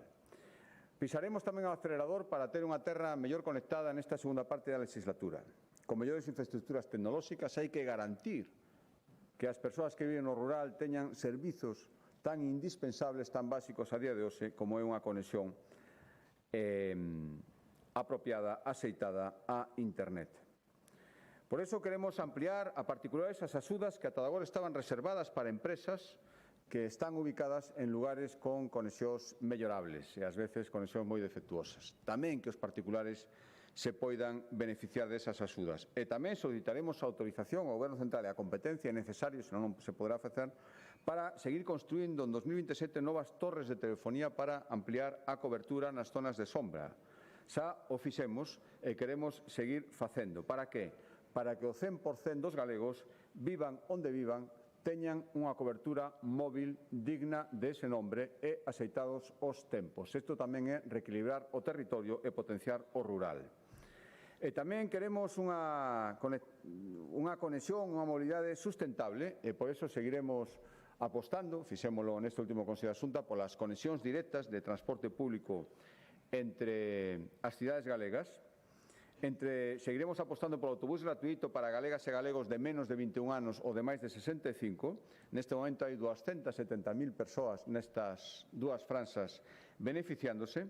Tamén seguiremos apostando polas mellores conexiones en infraestructuras hidráulicas para seguir avanzando en algo tan importante como unha xestión responsable da auga, que, a pesar do que vimos destes últimos meses, non é, ni moito menos, un recurso infinito. En 2025 investimos 110 millóns de euros en saneamento e abastecemento e o 80% das masas de auga que son competencia autonómica están en moi bo estado ou en bo estado, 24 puntos por riba da media nacional. E hai que seguir mellorando as infraestructuras viarias. Neste ano van comenzar obras moi importantes e vertebradoras. Ampliación da autoestrada da Costa da Morte, último tramo da autovía Lugo-Sarria. Licitaremos a redacción do proxecto da variante Viveiro. Tamén estará listo o tramo a Tarramallosa, autovía Santiago Estrada. E no ano que ven estará rematado un novo tramo da autovía Tulla Guardia e estará completa a autovía Brión-Noia, además de seguir traballando no desdoblamento da autovía do Salnés. Ao rematar todas estas obras e outras tamén que estamos facendo de menor entidade, 9 de cada 10 galegos vivirán a menos de 15 minutos dunha vía de altas prestacións. Mentras,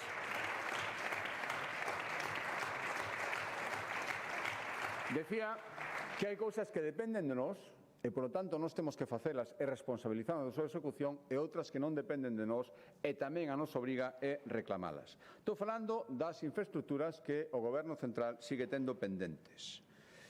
Non son só estradas. Estamos moi preocupados, a poboación galega está moi preocupada polo deterioro progresivo na calidade do tren e non podemos resignarnos a dar por normais atrasos cada vez máis longos, cada vez máis frecuentes nun servizo que antes funcionaba razonablemente.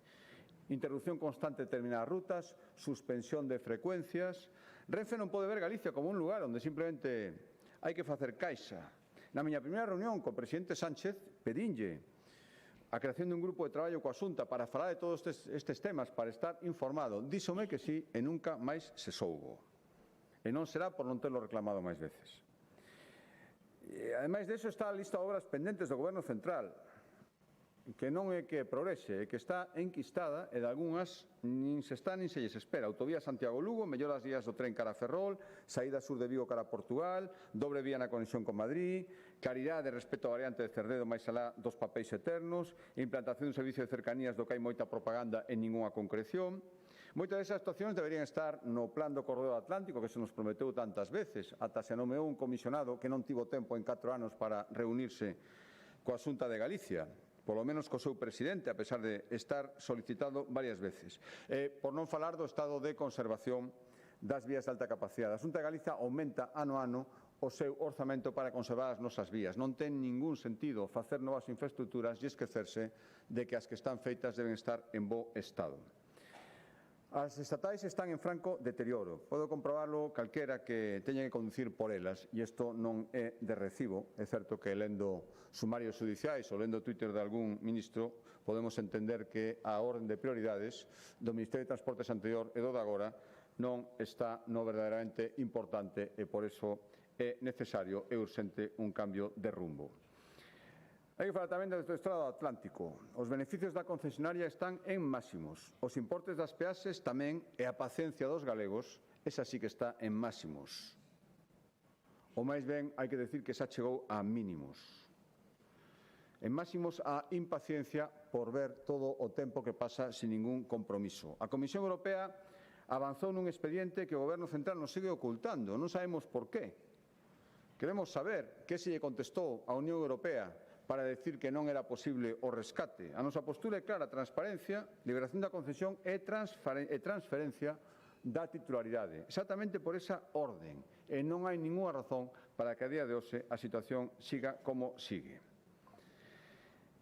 E, señorías, se vou rematando, todo isto hai que facelo dende a unidade. Os obxectivos que marquei teñen que ser obxectivos que deben acadarse baixo a unidade. Canto noutros lugares triunfa a división, aquí temos que recobrar a aposta pola colaboración, pola coordinación, pola ausencia de descoordinación e pola falla de lealdade institucional. Non queremos nada diso. Creemos que cada administración debe centrarse nos ámbitos onde máis útil pode serlle aos cidadáns. Levamos traballando nunha senda para ampliar o autogoberno que non consiste en transferencias ao peso, como algúns pretenden. Consiste en asumir aquelo que creemos que podemos facer mellor que o Goberno Central. E se o Goberno Central o pode facer mellor, non hai ningunha razón para que non o siga facendo. Por iso reclamamos en moitas cousas que cumpra mellor coas súas obrigas. E as que creemos que podemos facer mellor nos as reclamamos para poder exercerlas directamente. A mellor proba está, a pesar do que está pasando agora co Regulamento de Costas, na xestión do litoral. Xestión que costou sangue, suor e lágrimas. O Tribunal Constitucional tivo que poñer as cousas no seu lugar, pero que un ano despois creo que amosa melloras palpables, que era o que pretendíamos. Xa emitimos máis de 1.100 autorizacións, informes e concesións cunha agilidade moi superior, hai que decilo, á etapa anterior e en estreita coordinación cos que están no litoral e cos que viven no e do litoral. O camiño do litoral, que tanta expectación está levantando, permitirá ir desde Ribadeo a Tatuí a pé, será unha realidade neste mesmo ano e poñerá un pouco máis a Galicia no mapa das preferencias turísticas. O catálogo de bens do litoral identifica máis de 2.000 bens de interese para protexelos mellor e darlles unha nova vida. Hai cousas que non se poden tocar, pero outras que sí, non había ningunha razón para decir que todo era intocable e todo debía permanecer en estado de abandono. Hai que vivir na costa e da costa respetando a como se fixo sempre en Galicia, ao contrario que en outros sitios, pero non se pode ter posturas maximalistas que a nada levaban.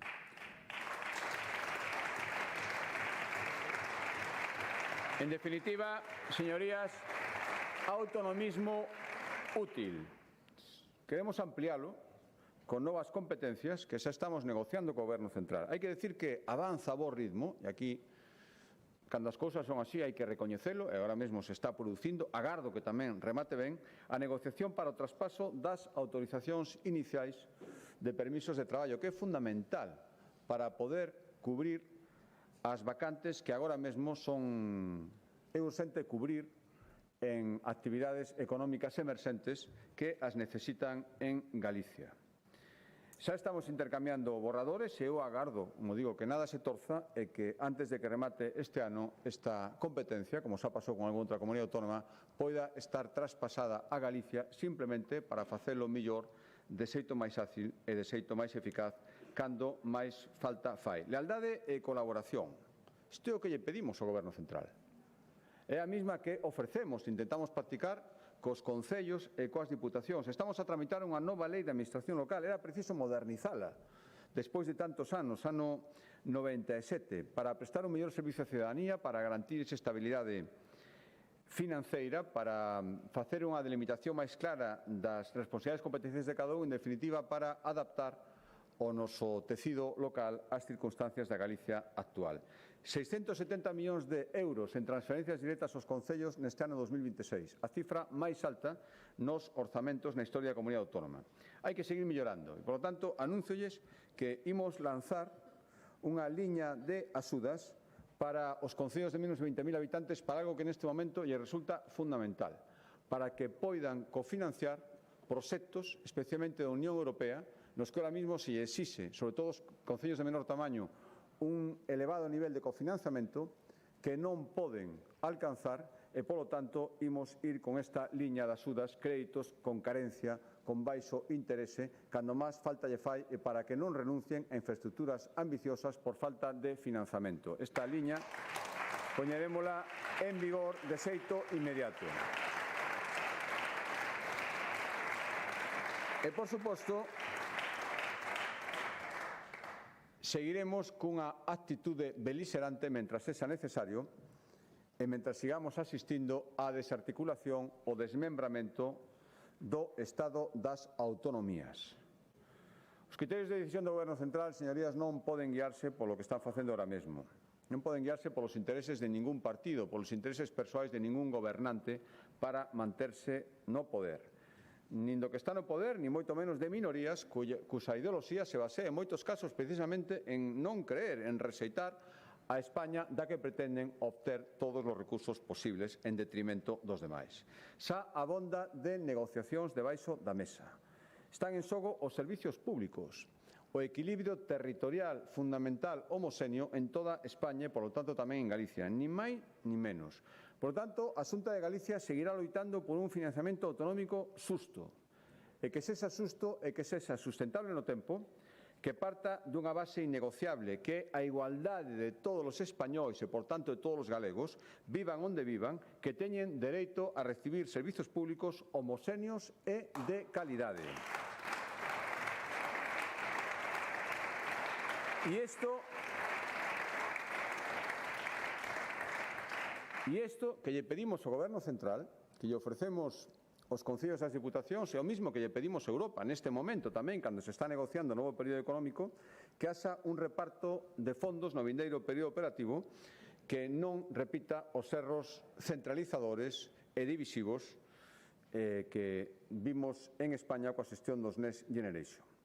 O direi unha vez máis, señorías, Galicia nunca vai asumir repartos que condenen a nosa terra á desigualdade crónica. Nos costou moitos anos e moito esforzo superala. E agora, por caprichos persoais de ningún gobernante ou de ningunha minoría territorial, Galicia non pode seguir perdendo. E loitaremos para que non sexa así.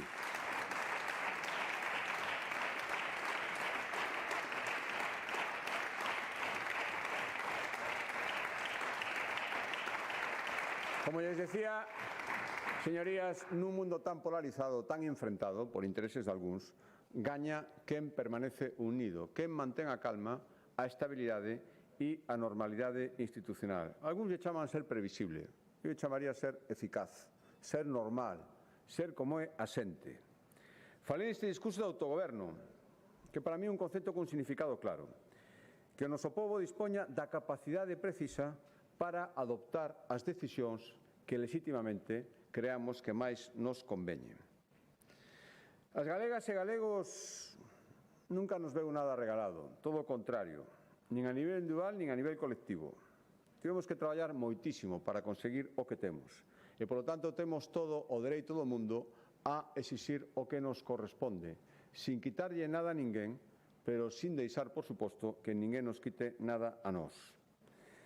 Hai que seguir crecendo como sabemos facelo. E saber facelo é saber quen somos, saber de onde vimos e saber a onde queremos chegar. E iso significa ter claras as prioridades. Ter claras as prioridades e ter administracións que funcionen, que non pelexen, que non perdan o tempo. Millores salarios, millores servicios públicos, máis oportunidades, futuro na nosa terra, estabilidade, calma, tranquilidade, convivencia. Iso é o que pide a xente aos seus gobernantes.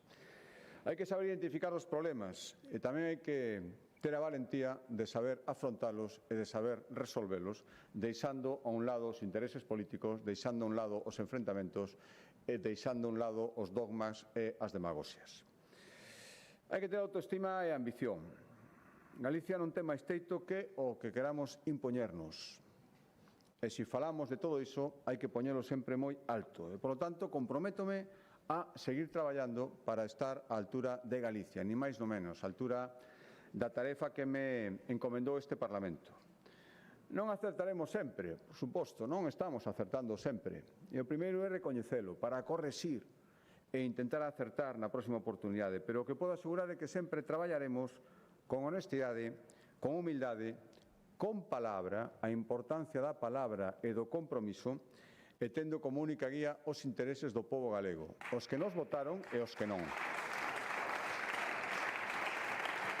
Durante moito tempo,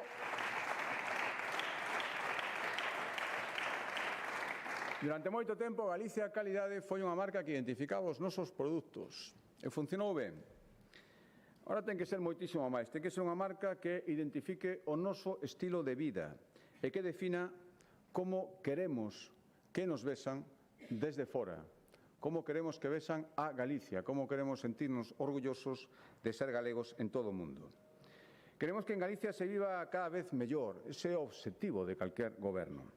E para iso é imprescindible unha educación que iguale oportunidades, unha vivenda que sexa accesible, unha sanidade e uns servicios sociais que atendan ás necesidades de quen máis o precisa por todo o territorio, unhas infraestructuras modernas, un sector primario forte e unha industria competitiva.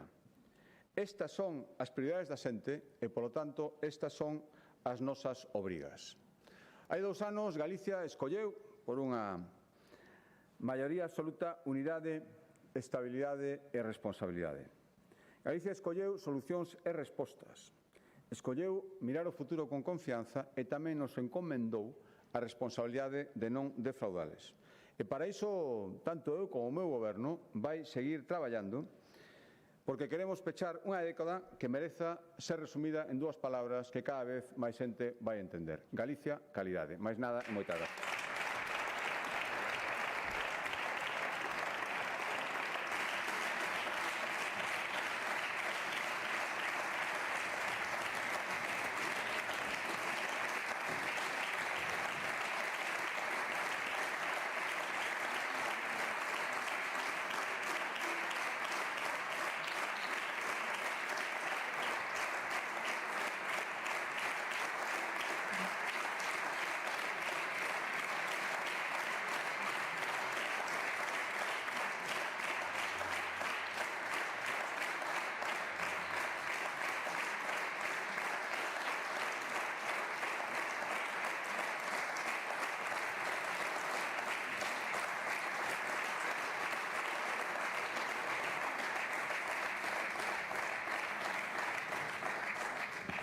Gracias, presidente. Suspéndese a sesión hasta as 16 horas, 4 da tarde.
socio, o letreiro, o cartón.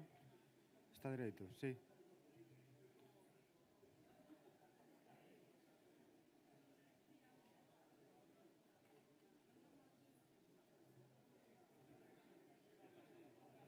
Vale, vale.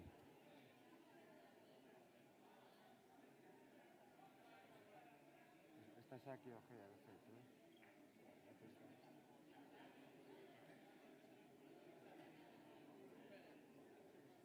Válenos, vale.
Hola.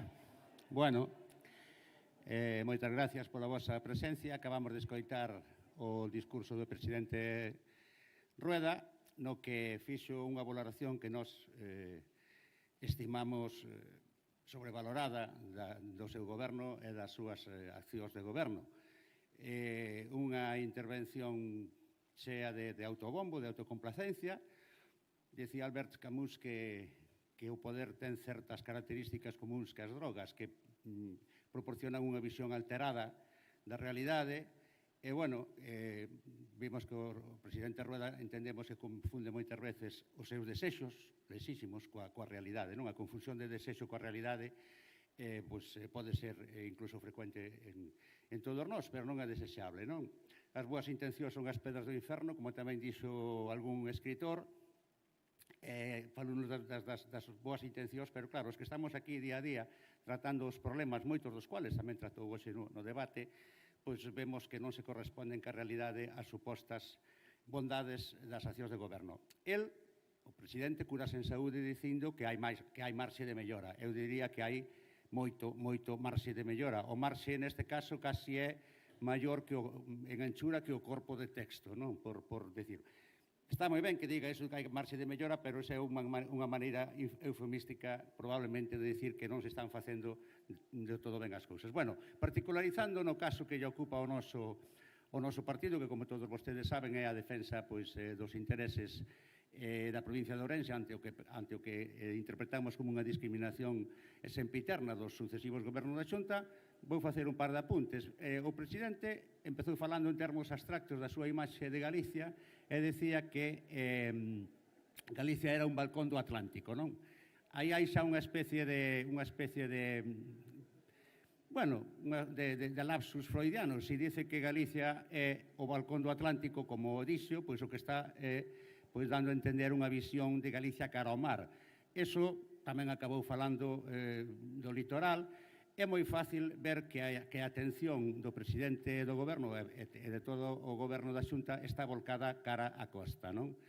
Balcón Atlántico, loita que costou, creo que dixo, sangre e sudor por as competencias do litoral.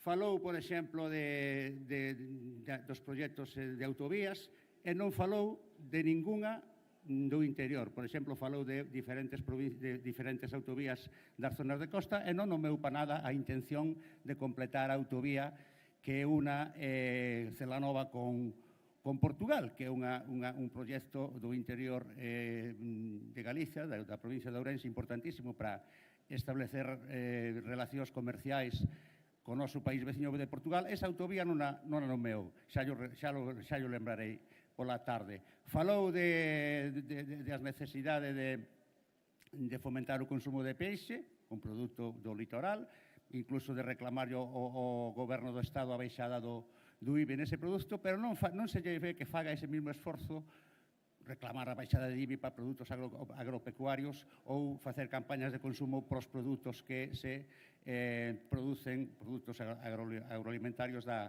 provincia de Ourense e da ganadería. Quer dicir que a min deume a impresión de que ten, como xa dixemos varias veces, unha visión estrictamente, digamos, do contorno marítimo da autonomía, non? O que decimos sempre, o litoral atlántico priorizado sobre o interior.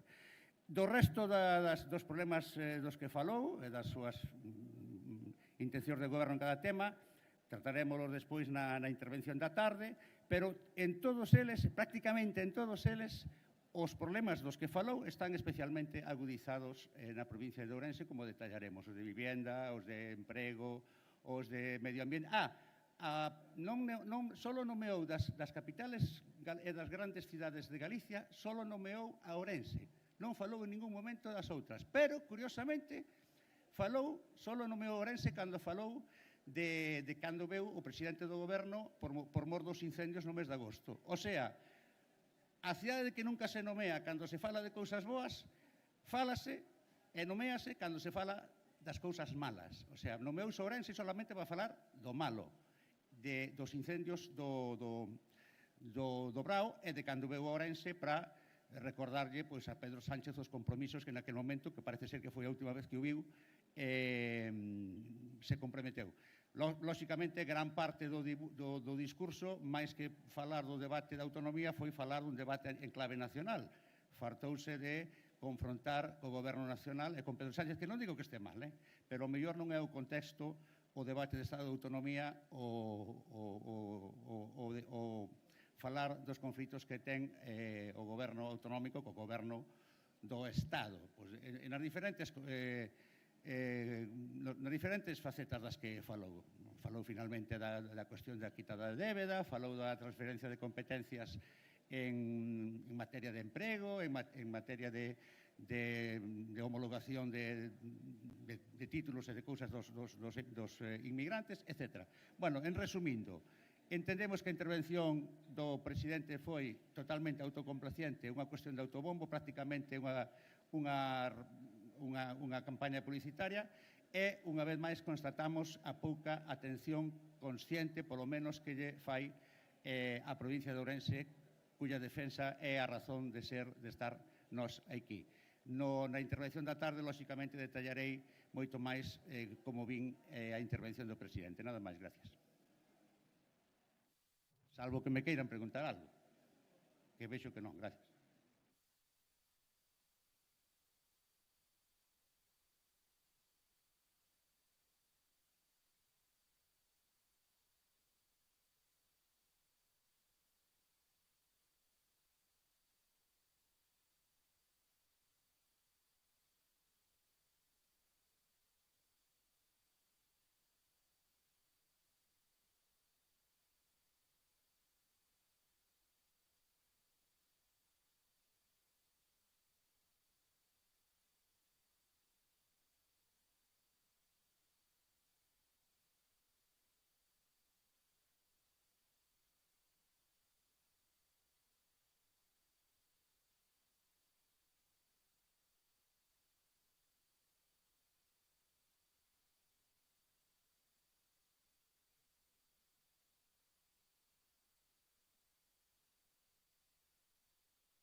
Hai moito barullo aí, non?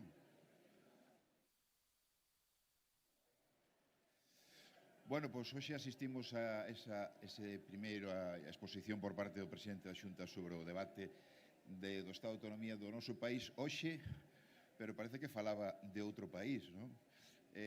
Fixo unha emenda á súa totalidade de toda esta xestión dos 2 últimos anos porque probablemente lle parecería aínda todavía máis increíble facer ese repaso de 4 anos que leva como presidente e 17 anos que leva no propio goberno da Xunta. Esa Galicia real, pero que é absolutamente irreal, non é a que percibimos todos os galegos e todas as galegas, non? En temas absolutamente fundamentais. Falamos de vivenda, nin unha sola palabra para esas máis de 32.000 persoas que están hoxe inscritas no rexistro de demandantes de vivenda. O mensaxe do presidente da Xunta foi que vayan esperando, porque efectivamente as cifras bailan dun ano para outro, pero todo se adía ao futuro, á construción de novas vivendas. Non hai unha política real para actuar hoxe sobre a vivenda e, sobre todo, a quen máis lle afecta a ausencia desa vivenda, a xente máis moza. En sanidade, con listas de espera como non se recordan dende fai moitísimos anos, esa lista de espera que sopesa, sobre todo, no ámbito tamén da atención primaria, a mensaxe sigue sendo máis do mesmo, non actuar sobre a atención primaria e, por tanto, un mensaxe absolutamente pobre en materia de sanidade. Son 2 problemas fundamentais que perciben os galegos e as galegas na actualidade. O mensaxe industrial todavía máis frágil e máis penoso. Pasamos da opacidade de Altri á opacidade de Recursos de Galicia e a aposta en Galicia industrial non existe por parte do Goberno da Xunta de Galicia. O único impulso debido ás axudas e as apostacións que se fan a través dos PERTES por parte do Goberno de España e dos fondos europeos. Pero que é impulso industrial para o noso país? Cero e máis cero. Falamos tamén de política social. Seguimos sin ter unha política eficaz para cubrir ese baleiro desas 11.000 plazas de residencias que necesitan os nosos maiores en Galicia e o marxen de distancia cada vez se alonga máis. Repetimos as mesmas cifras, volvemos a repetir cifras de construción de residencias ano tras ano, pero a realidade é que non se perciben no noso país. Falamos tamén, saben vostedes, como dato anecdótico, canto tempo lle dedicou o presidente da Xunta a falar de financiamento autonómico. Financiamento autonómico que tantas páxinas de xornais e de información se viviron este ano. 10 segundos foi o que lle destinou o presidente da Xunta a falar de financiamento autonómico. Dos incendios, Galicia está ardendo hoxe, en abril do 2026, e o presidente da Xunta se presenta aquí a decir que triplicou os investimentos en materia de prevención e de extinción de incendios con un pladiga todavía sin publicar. Nada en aposta en vivenda, nada en aposta de sanidade, nada en aposto industrial, nada tampouco en aposto de protección do medio rural. Por tanto, o balance é realmente absolutamente pobre. É como colofón esa anécdota do financiamento autonómico porque di moito do que non ten e debería ter hoxe un presidente da Xunta que acudir aquí ao Parlamento para expoñer cal é o seu modelo de financiamento autonómico. A absunción sobre bonificacións fiscais é unha medida moi clara. Eu reduzo impuestos, pero o Estado me mande máis carto a través dos impostos. Esas contradicións insalvables como a mesma que se produce cando falamos das infraestructuras en relación cas autoestradas galegas. Pedimos gratuidade, defendemos a gratuidade, pero nas autoestradas galegas ni unha sola palabra para facer ese camiño. Falla no estructural, falla na planificación e, por tanto, o panorama e a valoración é absolutamente negativa do que hoxe o presidente da Xunta nos trasladou a todos os galegos aquí na Cámara do Parlamento de Galicia. Moi ben.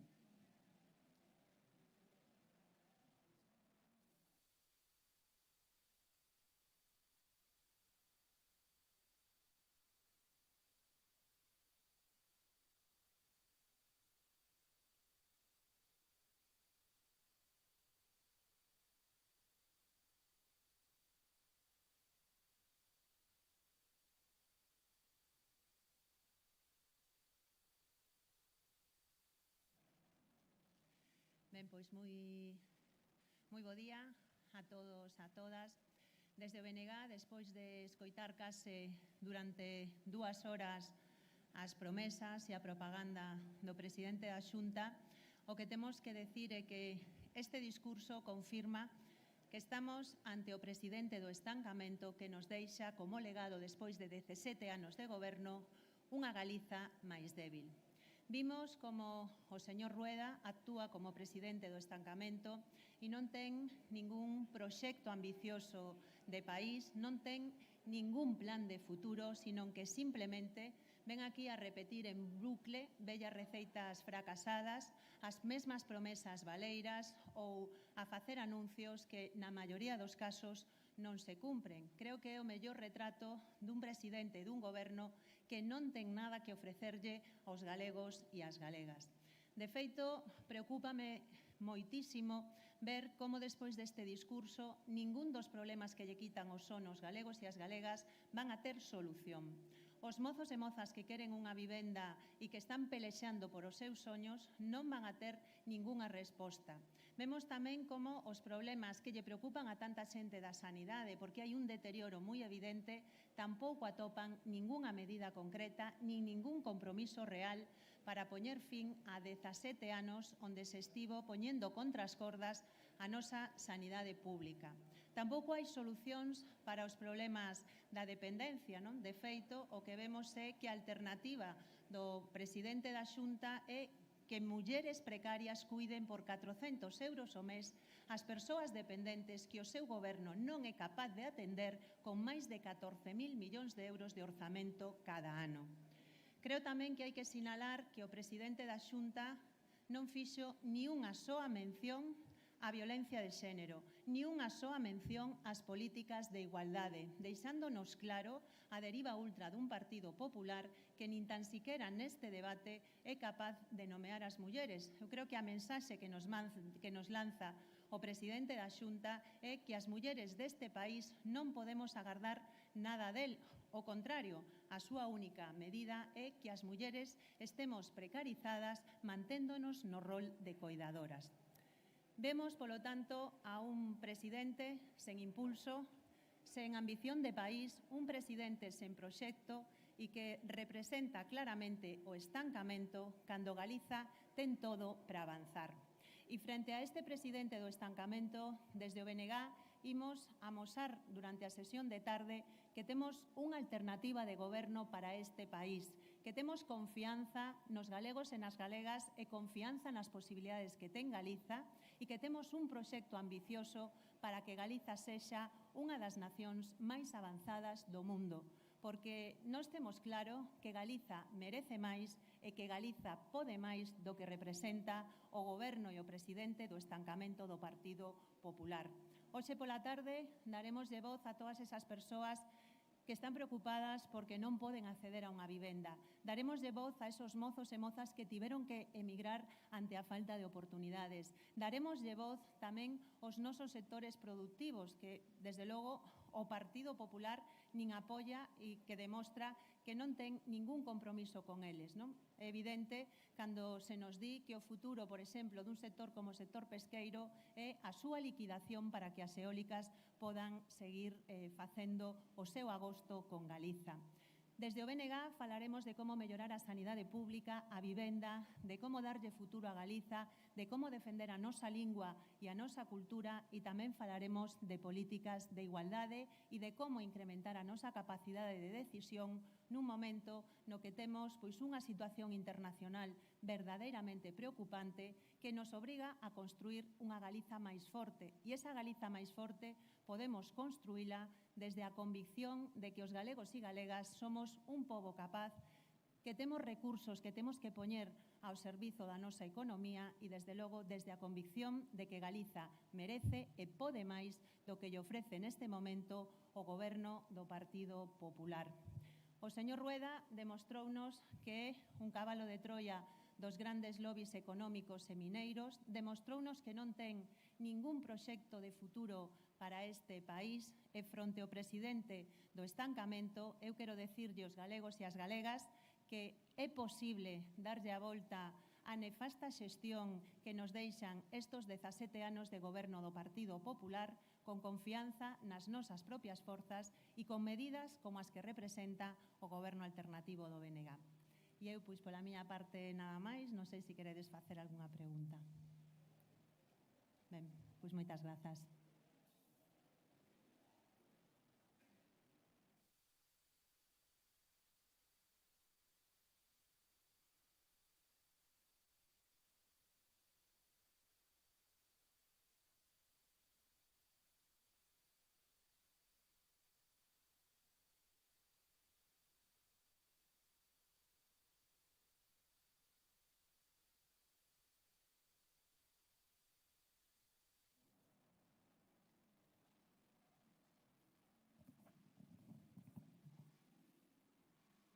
Sí, podemos, cando queirades.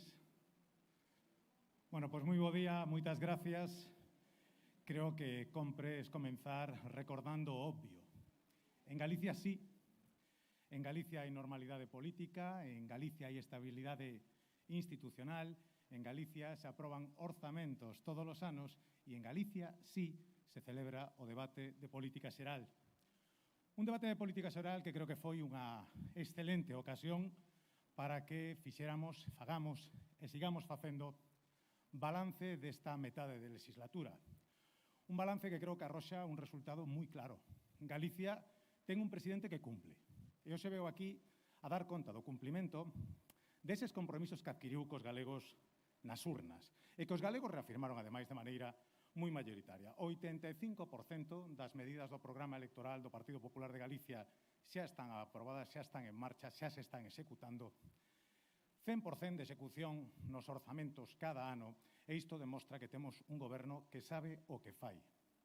Ademais disto, o presidente aproveitou hoxe para poñer o foco sobre as prioridades, non do goberno, as prioridades dos galegos. Hoxe escoitamos debullar moitas propostas no ámbito da vivenda, no ámbito da sanidade, no ámbito da dependencia, no ámbito da fiscalidade, e todas elas cun obxectivo común, achegar e facilitar o acceso a estes servicios aos galegos que máis o precisan. Creo que Galicia pode estar orgullosa dun presidente que está pegado ás necesidades da rúa, da xente normal, deses galegos que demandan que fagamos menos discursos e que demostremos feitos, obras, e así o está facendo o goberno. Un goberno que non se esqueceu de falar de futuro, do futuro de Galicia, de oportunidades de futuro como pasan polo desenvolvemento do noso rural, como o desenvolvemento e potenciación dos nosos sectores primarios e por oportunidades tan evidentes para case todos como pode ser o próximo Xacobeo 2027. Por lo tanto, o que estamos ante un discurso no que o que se puxo en valor foi o moito feito, donde non se eludiu en ningún momento a realidade do noso país e cales son as medidas que propón este goberno para afrontar esas dificultades, e do mesmo xeito que este goberno compromete axudas, compromete actuacións, demanda axudas e demanda actuacións. Este goberno é un goberno leal e o que pide é lealdade. Lealdade non co goberno, lealdade de todas as administracións con Galicia. Por lo tanto, creo que foi un balance acaído, equilibrado e, dende logo, que causou unha gran satisfacción no Grupo Parlamentario Popular. Esta tarde teremos ocasión de contrastar propostas, de contrastar discursos e, unha vez máis, se porá de manifesto o que creo que xa a inmensa maioría dos galegos saben, que hai unha Galicia do sí que representa o goberno, hai unha Galicia do sí que representa Alfonso Rueda e hai unha Galicia do non que representan os que xa todos os galegos saben. Pola miña banda, máis nada e únicamente poñerme a vosa disposición por se houbera algunha cuestión ou pregunta que quereades formular. Pois moitas gracias, mirámonos esta tarde.